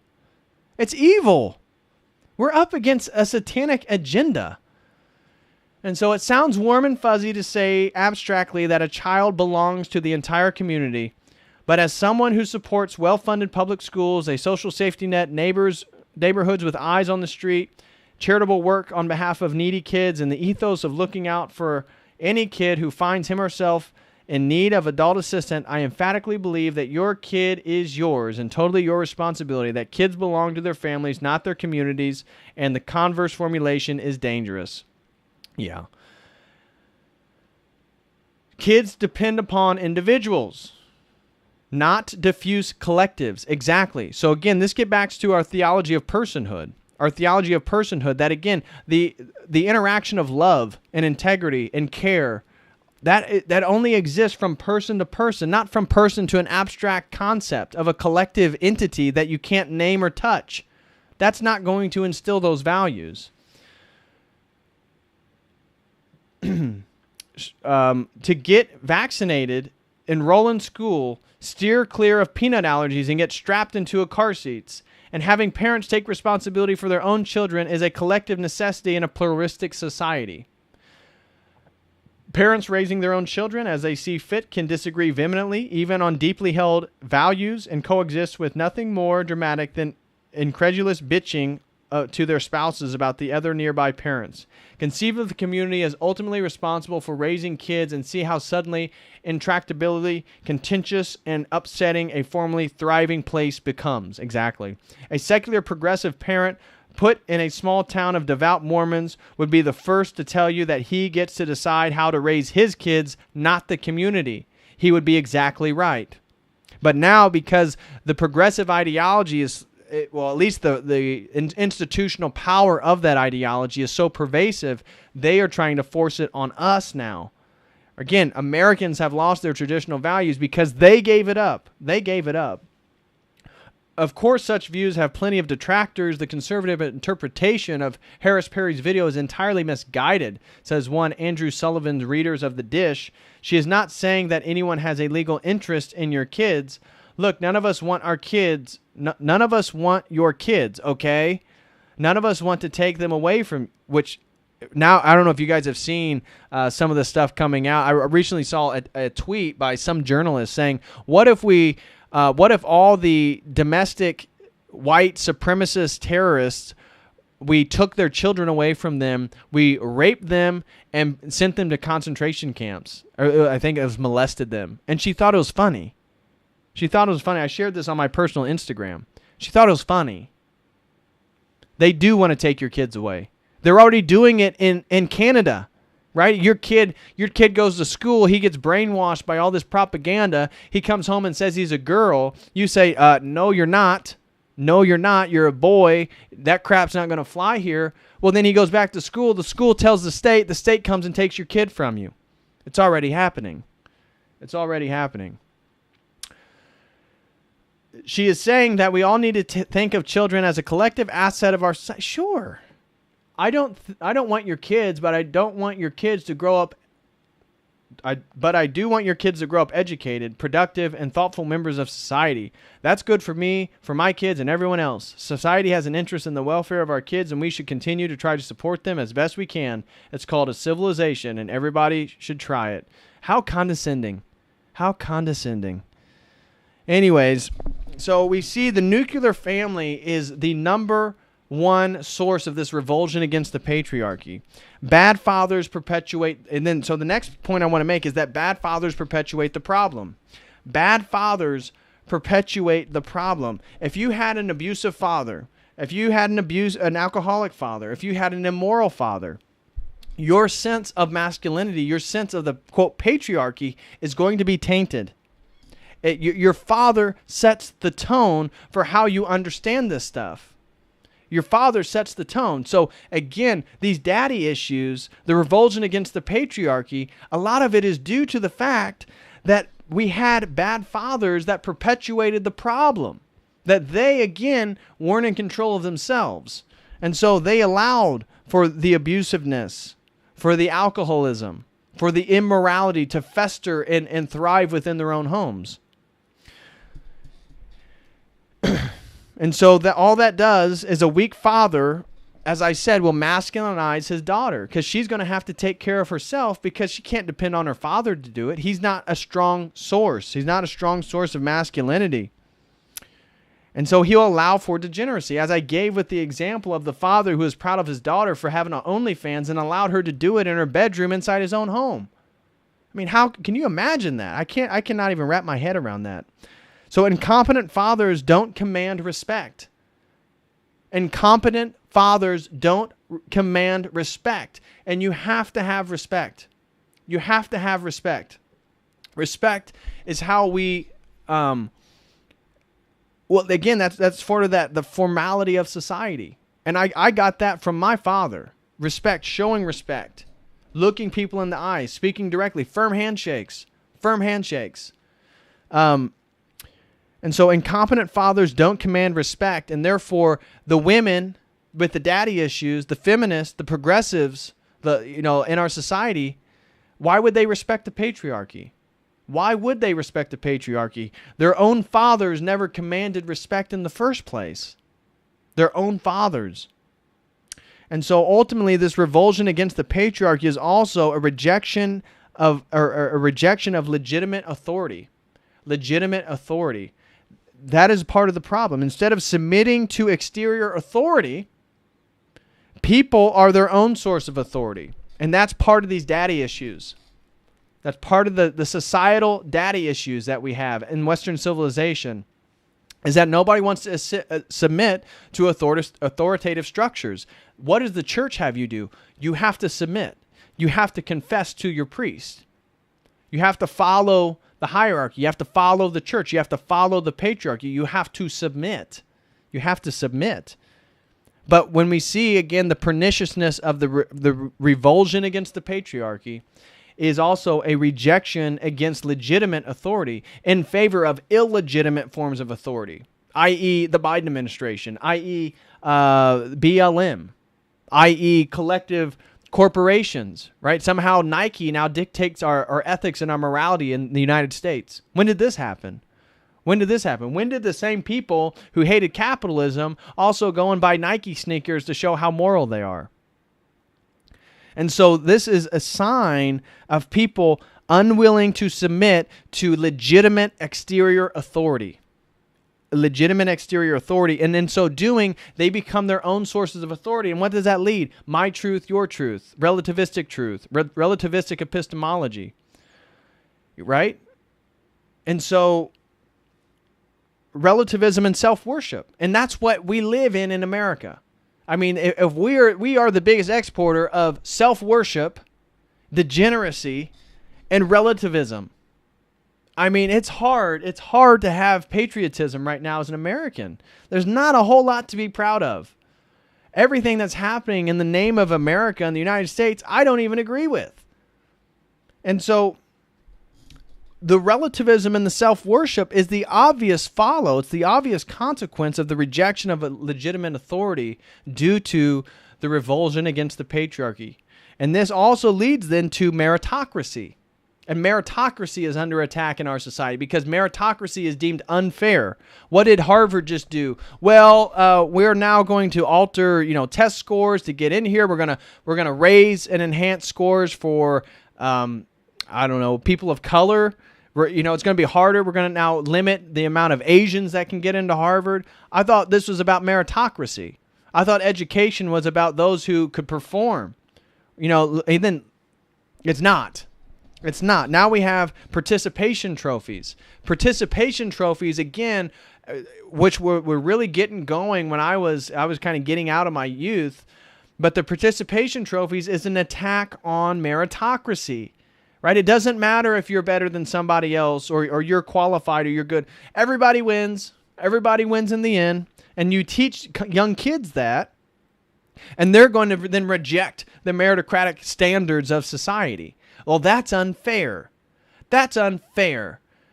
The people who produce the most and make the most, that's unfair. I don't like that. And so what do we have? We have diversity hirings. I mean, I don't know how many of you guys have seen the corporations around this country now that has literally said, oh, we're investing in diversity, so no more white people are allowed to be hired. We're not hiring any more white people. Well, why would any corporation not pursue meritocracy? Why don't you try to hire the best candidates at hand? What does it have to do with their race? Well, it has everything to do with the destruction of the patriarchy, with the destruction of objective standards. That's why they're doing it. Because now immutable characteristics, your race, your skin color, as long as you agree with my ideology, you're good to go. You're good to go. If you're in opposition to my ideology, well, that's a problem. You're probably an oppressor. You're probably a bigot. You're probably a homophobe. You're probably a misogynist. You're probably a transphobe. Well, we support diversity. We support diversity. You're not welcomed here. Meritocracy is essential for the patriarchy. Meritocracy is essential for the patriarchy. In this country, meritocracy is absolutely getting obliterated. Obliterated. Again, like I said, Harvard, this is supposed to be the epitome of education, higher education in the United States. They're now limiting the top candidates in their own admissions. You could be an incredibly qualified student, but if you're white or you're Asian, sorry, we got enough of you guys. Oh, you're a person of color and you actually don't meet the requirements or the standards that we're asking for. That's okay. Come on in. We'll even, I don't know if in previous streams, I showed things about how logic is white supremacy. Meritocracy is white supremacy. Why? Because competency is white supremacy in the regards to the destruction of all this stuff. Because competency is how we move forward. Competency is how society stays together. We have to have competent people in powerful places. And so look at our military. Look at our military. Our military is supposed to be the most masculine. So I talked about what's the most masculine force in our general society. I said the police and law. Well, outside that, what is the most masculine force? It should be our military. The U.S. military should be the most masculine environment in America. And what do we have? Transgenders, women on the front lines. Meanwhile, Russia is getting more masculine. They're not, you're not going to find a bunch of pretty Russian girls on the front line of the Russian army, the Russian Federation. Hell no. It's going to be incredibly competent masculine men because they're upholding boundaries. That's what a military does. The military is establishing our national boundaries. It's allowing us to have quote unquote freedom, which we don't have anymore, right? Our biggest oppressor is the U.S. government. But the military is supposed to define those boundaries. So naturally, it's supposed to be comprised of masculine, competent men. But now the military, again, it's doing the same thing these corporations are doing. Quota hiring, diversity hiring. Oh, we have enough of those people. Oh, you're not as qualified? That's great, though. We need a black guy. Oh, you're not as qualified? That's great. We needed a gay Asian. Come on in. That's our military, guys. That should scare the hell out of us. You think China's doing that? You think China has a military that's replete with all this degenerate transgender, homoerotic ideas? Dude, it's crazy. It's crazy. So even our military, which should be the most patriarchal, the most masculine environment in the United States, isn't even ruled by meritocracy. It's not even ruled by meritocracy. And so the last thing that I want to say in regards to today's stream then is that the rejection of legitimate authority also leads to and reinforces a lack of humility. Because if the only person you submit to is yourself, you have no humility. If the only person you submit to is your own passions, you have no humility. You worship yourself. You worship yourself. And in fact, you worship your own sins usually. Because I talked about how pleasure and fear is how the Antichrist, how the evil one is ultimately funneling people towards him. That's how he's ultimately funneling people towards him. And it reinforces a lack of humility. So when you reject the legitimate authority, it reinforces a lack of humility. What does Christ want us to do? What does God want us to do? To submit, to be humble, submit to him, submit to him, show some humility, show some humility. And in our society, and the same people who say that you got to work on your ego, these are the most egotistical people. These are the most selfish, narcissistic people because the only thing they care about is their own pleasures, and that is the only thing they submit to. And because that's the case, the evil one has them in their palm. The evil one has them in his palm because that's how he leads them, is through their passions. And so nobody submits except to their passions. That's exactly what we live in America right now. It's terrible. It's absolutely terrible. And so with that, I am going to conclude today's stream. I hope you guys enjoyed it. I will now check out some super chats. Yeah, that concludes my discussion on daddy issues, the consequences in their society regarding sexuality, society, the theological consequences, and then how this leads to the lack of men wanting to be self-sacrificial, the lack of people wanting to take on responsibility, and then the revulsion against the patriarchy. The number one thing to destroy the patriarchy is to destroy the nuclear family. And I began today's stream by reading you guys an article that was filled with statistics regarding the importance of the nuclear family, regarding the importance of having a father, And that's why they want to destroy. The evil one wants to destroy the nuclear family. And then, unfortunately, bad fathers perpetuate the revulsion against the patriarchy.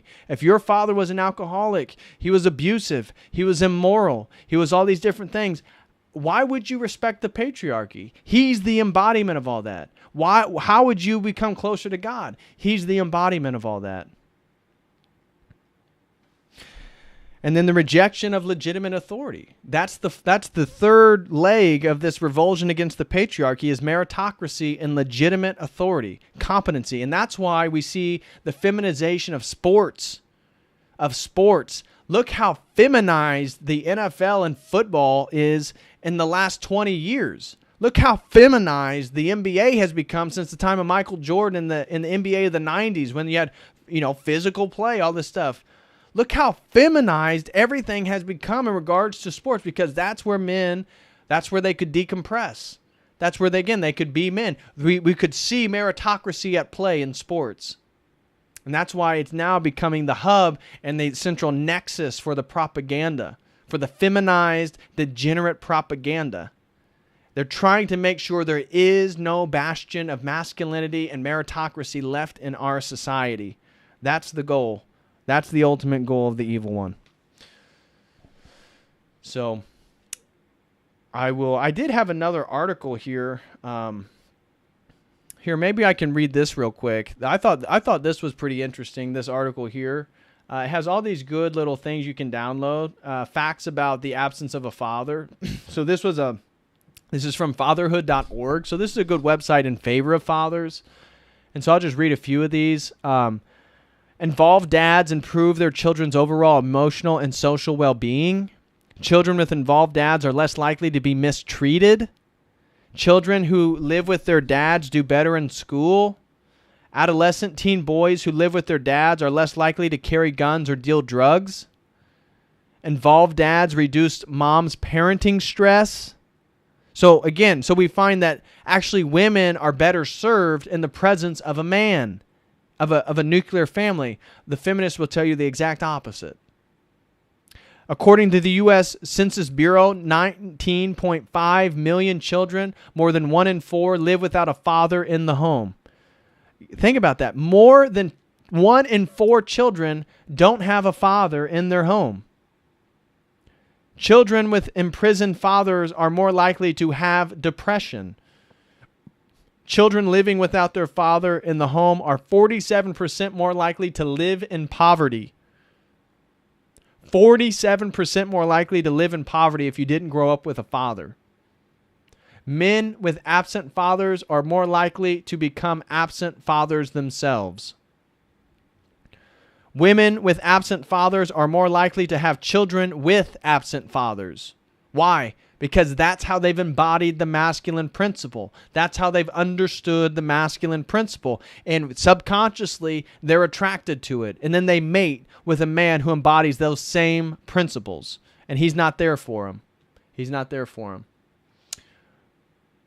Boys have fewer behavioral problems and girls have fewer psychological problems with involved dads. Infant death within the first 28 days of life is 4 times higher for those with absent fathers than those with involved fathers. Again, that's mind-blowing. That's a baby. That's an infant. That's a newborn. 4 times more likely, or infant death, 4 times more likely for infant death within the first 28 days if the father isn't there. That's kind of mind-blowing. Father absence is to blame for many of our most intractable social ills affecting children. The old adage, correlation does not imply causation, does not apply to the effects of father absence on children. 1 in 4 children live in a home without a dad. Mississippi has the highest number of children living in father-absent homes, 36.2%, followed by Louisiana and Alabama. Children living in female-headed homes with no spouse present have a poverty rate of 47.6%, over 4 times the rate for children living in married couple homes. The absence of a biological father contributes to the increased risk of child maltreatment. Individuals from father-absent homes are 279% more likely to carry guns and deal drugs than peers living with their fathers. Father involvement in schools is associated with a higher likelihood of a student getting mostly A's. But did your father care about your grades? Children raised by a father-absent home are more likely to experience behavioral problems. Adolescent boys with absent fathers are more likely to engage in delinquency than those with fathers who are present. 92% of parents in prison are fathers. 92% of parents in prison are fathers. Fathers, 92%. Compared to pregnant women without father support, pregnant women with father support experience a lower prevalence of pregnancy loss by 22.2% compared to 48.1%. Children raised in an father-absent home are 2 times more likely to suffer from obesity. Again, the seeking of pleasure, filling the void of the discipline of the masculine principle. There are 2 million single-father households versus 10 million single-mother households in the United States. Dad's involvement during pregnancy positively influences health outcomes for mom, dad, and baby. Daughters are less likely to engage in risky sexual behavior when they have a consistent contact and a sense of closeness with their dads. Involved dads lead to less distress in toddlers.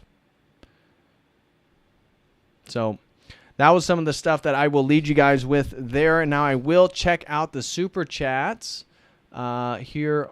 Okay.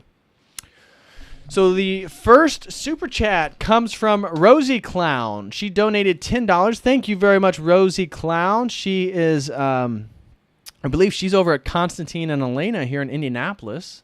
And she says, I would like to set up a conference with you about music and orthodoxy. I will sign up for that at the website shortly. Thank you. Well, thank you, Rosie Clown. That should be great. Yeah, you sign up and let me know what you'd be interested in discussing, and we can set up a date for that for sure. So thank you very much, Rosie Clown, for your contribution. Thank you for your $10 super chat. I greatly appreciate it. See Me Roland super chat at $5 and said, this topic is going to be fire. Well, I hope so, See Me Roland. I hope you enjoyed today's stream. I hope you liked it. Again, thank you for everybody who is here and who joined. I hope you guys got something from it. Our good buddy Theoria Zone donated $5. He says, great topic for Father's Day. Glory to the Father, Son, and the Holy Spirit. Exactly. Amen. Amen. Amen to that. Happy Father's Day again to everybody out there. Happy Father's Day. And again, Theoria Zone, brother, God bless you and your father. I know if you guys can pray for our good brother Theoria Zone, him and his father, could definitely use the prayers. Him and his father could definitely use the prayers right now. So, again, shout out to Theoria Zone. I hope you're doing great, brother. I really do. Hope you're doing good. So, Ian to the Wild. We have spoke privately. Ian, I hope you're doing great, brother. Thank you very much for the super chat. He throws in $5 and says, "Make men men again." Yes. Yes. Love the stream as usual. Excited to talk more this week. Glory be to God. Well, thank you so much, Ian to the Wild. I look forward to our conversation as well. We went back privately in the DMs where everything goes down, right? And I'm really excited for our one-on-one session. So definitely keep me in contact, and really looking forward to that. Ian to the Wild. Thank you so much. Also, Ian to the... Oh, he threw in another $1. Thank you so much, Ian to the Wild. Thank you very, very much. He says, also, what is going on with all the women that hate men now looking more and more like men? I know, right? I totally agree. The feminists, as they hate men, they become more like men. Don't you hate us? Why you look like us? Exactly. Why you look like us? Shaved heads, hairy pits, etc., etc. We also have, quote, men becoming more effeminate and cucks. What a clown world. Dude, I totally agree. I got to read this again. Ian to the Wild, great comment. Threw in $1. So thank you so much, brother, for your $6. He says, also, what is going on with all the women that hate men now looking more and more like men? Don't you hate us? Why do you like us? Shaved heads, hairy pits, etc. We also have men becoming more effeminate and cucks. What a clown world. It's so true. So true. Ian to the Wild, thank you so much, brother, for the support. Really looking forward to our private conversation. And great comment. Doorman360, our good brother Gabe. Hope you're doing well, brother, on the East Coast. God bless you and yours. Really good guy in our community. He says, apparently lesbianism is highly influenced by the relationship with the mother in contrast to the father. Also, lesbianism is less predictable and understood than homosexuality for men. Yes, well, again, lesbianism is very difficult to pin down, because even if you look at like Native American traditions, they had 3 genders. They had what's called a half spirit, which is a gay man. Then they had male and female. Native American traditions, and I learned this from a Native American class I took in my undergraduate from a Native American professor, Dr. Flynn, God rest his soul, he's no longer with us, but he was talking about how in Native American traditions, they have 3 genders, and that they did not believe women could technically be homosexual. They believed that women had a more expansive sexual disposition, and that when they were ovulating in the tribal society, they would have to go to these huts with just women, and that I guess sometimes they would potentially engage in sexual activity, something of that nature. But in Native American traditions, they never identified them as gay because those women tended to also mate with a man and have children. And he highlighted that half-spirits, the gay men in the tribal setting, they tended to have a role related to burials, related to death, related to a sort of intermediary between the living and the dead. And he highlighted, at least in our class, that the mortuaries, the funeral homes in the LA area, it was like 50% were run by homosexual men. And he was trying to connect this back to the way the Native Americans thought of this stuff. In regards to lesbianism being highly influenced by the mother, I've read multiple articles. That some do say that it's more that lesbianism is about the mother versus homosexuality is about the father. But I've also read the exact opposite. So I've read that both the transgression of sexual traditional boundaries are related to the father. So it depends on what you read and how you look at it. The way that I'm approaching this topic is that men erect these boundaries, and when people transgress these boundaries, it's really a transgression of the masculine principle. So that was kind of my angle, and again, I do concede, Doorman 360, that there are voices that talk about lesbianism in relationship to the mother, but you can also find the exact opposite. You can find articles talking about the relationship with the father as well. So Depends on how you're approaching it. But thank you very much, brother, for the $5 and the support. I hope you're doing well over on the East Coast. Doorman360 also donated another $5. Thank you very, very much, brother. He says, does the word simp have a formal equivalent, like supplicant or supplication maybe? We got to upgrade these phrases, or that phrase, but it does communicate a lot for such simple slang. Yeah, I don't know if it's related to a more specific term or anything like that. Simp is, a weak man who privileges sex and worships, again, the sexual desire of women above all else, and then lowers and effeminizes himself due to that sort of worship of sex. But I'd be, if you come up with a better term or an idea related to that, I'd be willing to articulate that as well. To my knowledge, simp's probably the best one we got as of right now. So, I'll go with simp. But thank you very much, Doorman360, for your 2 super chats and your support. Again, God bless you, man. Hope you're doing well. Allison, this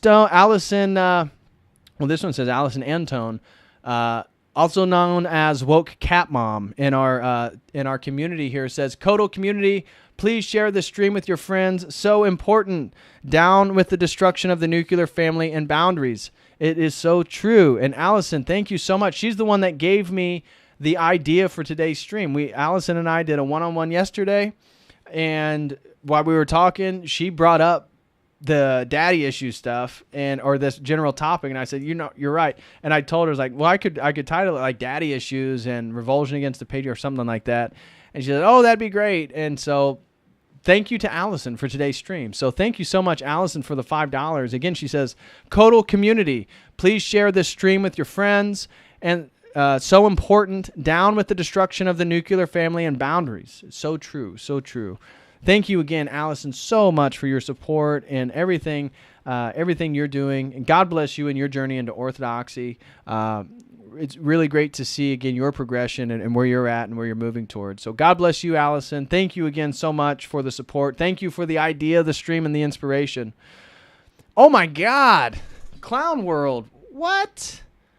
Guys, Clown World donated $250. My gosh, Clown World, thank you so much, brother. Oh, my gosh. That is incredibly, incredibly generous, brother. Thank you very, very, very much. Wow, Clown World has been very generous to us at Church of the Eternal Logos. And he says, your Antichrist video was perhaps your best work. I've had the pleasure of viewing. Tuned in late for this one, but loving the meritocracy rant. Keep up the great work, and as always, God bless. Well, Clown World, thank you so much, brother. Thank you very, very, very much. That is so generous of you, man. I really, really appreciate it. I greatly, greatly appreciate it, man. Thank you so much. Thank you so much. He says, your Antichrist video was perhaps your best work. I've had the pleasure of viewing. Tuned in late for this one, but loving the meritocracy rant. Keep up the great work, and as always, God bless.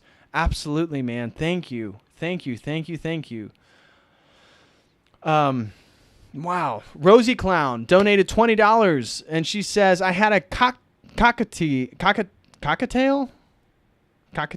bird who was a father of a chick, and he taught his chick and defended him viciously with biting him. The mother was more passive. As the chick grew up, the dad let him go gradually. Interesting. Oh, that is a very interesting comment. Thank you very much, Rosie Clown, and thank you so much for the $20. Thank you very, very much. Thank you very much, Rosie Clown, for the $20 contribution. And so she said, I think it's a cockatoo, but it looks like cockatiel the way it's spelled. I don't know. So I trust you. I trust your spelling. I'm sure you know what you're talking about. I had a cockatiel bird who was a father of a chick, and he taught his chick and defended him viciously with biting him. The mother was more passive. As the chick grew up, the dad let him go gradually. Interesting. That is very interesting. That is very, very interesting. And thank you for sharing, Rosie Clown. And thank you so much for your support. I greatly, greatly appreciate it. And Jay Mitchell, thank you so much, brother. Super chat at $50 with no comment. No comment at all. Thank you so much, Jay Mitchell, very, very much. I greatly appreciate it. Thank you very much, Jay Mitchell, for the $50. No comment. God bless you and yours, man. Thank you. And then is Human Milk Vegan donated $25 and says, got a COTEL cross mug and the style is impeccable. Excellent stream tonight. Thank you so much, is Human Milk Vegan. I'm pleased to hear you enjoy your coffee mug.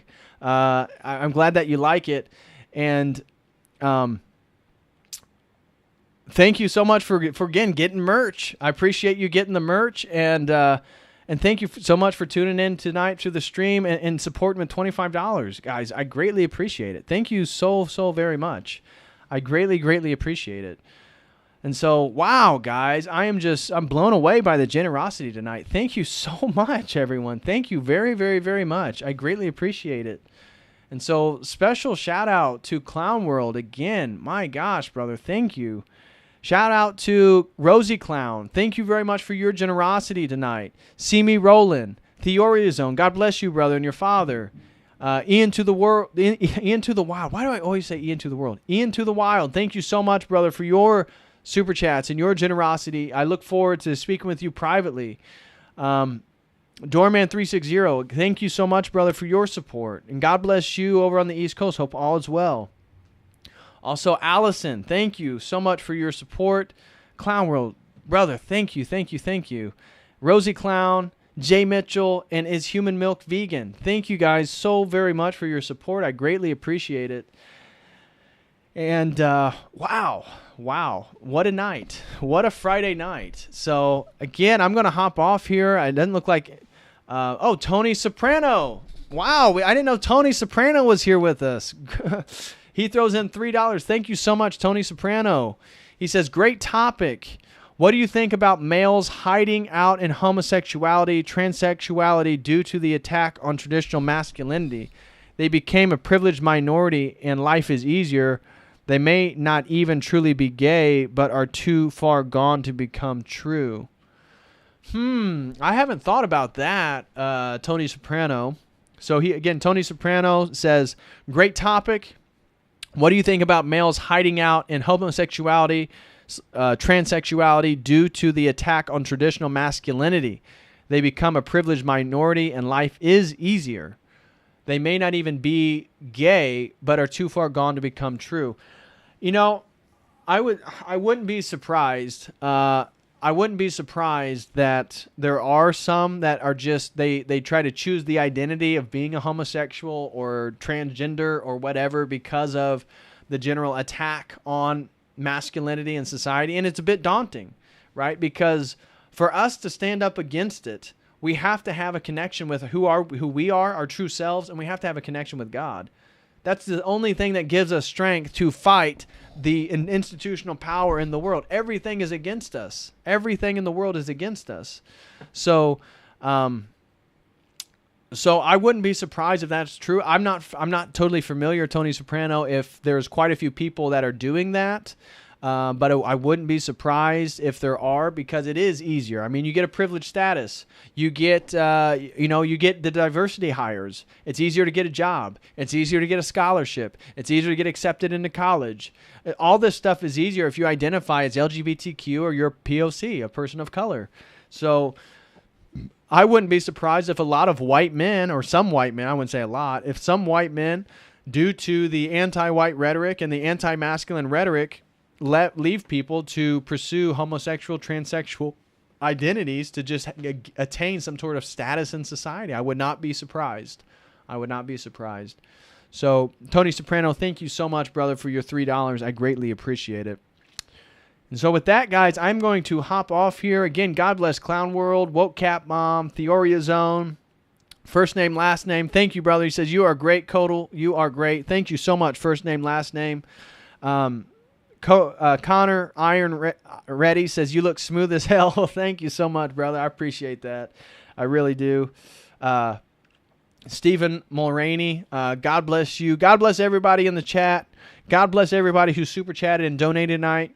Again, hope you guys have a wonderful, wonderful weekend. I will be back Monday at 7 p.m. Monday at 7 p.m. Father Peter Hears will be on the program. Monday at 7 p.m. Father Peter Hears will be here on Church of the Eternal Logos.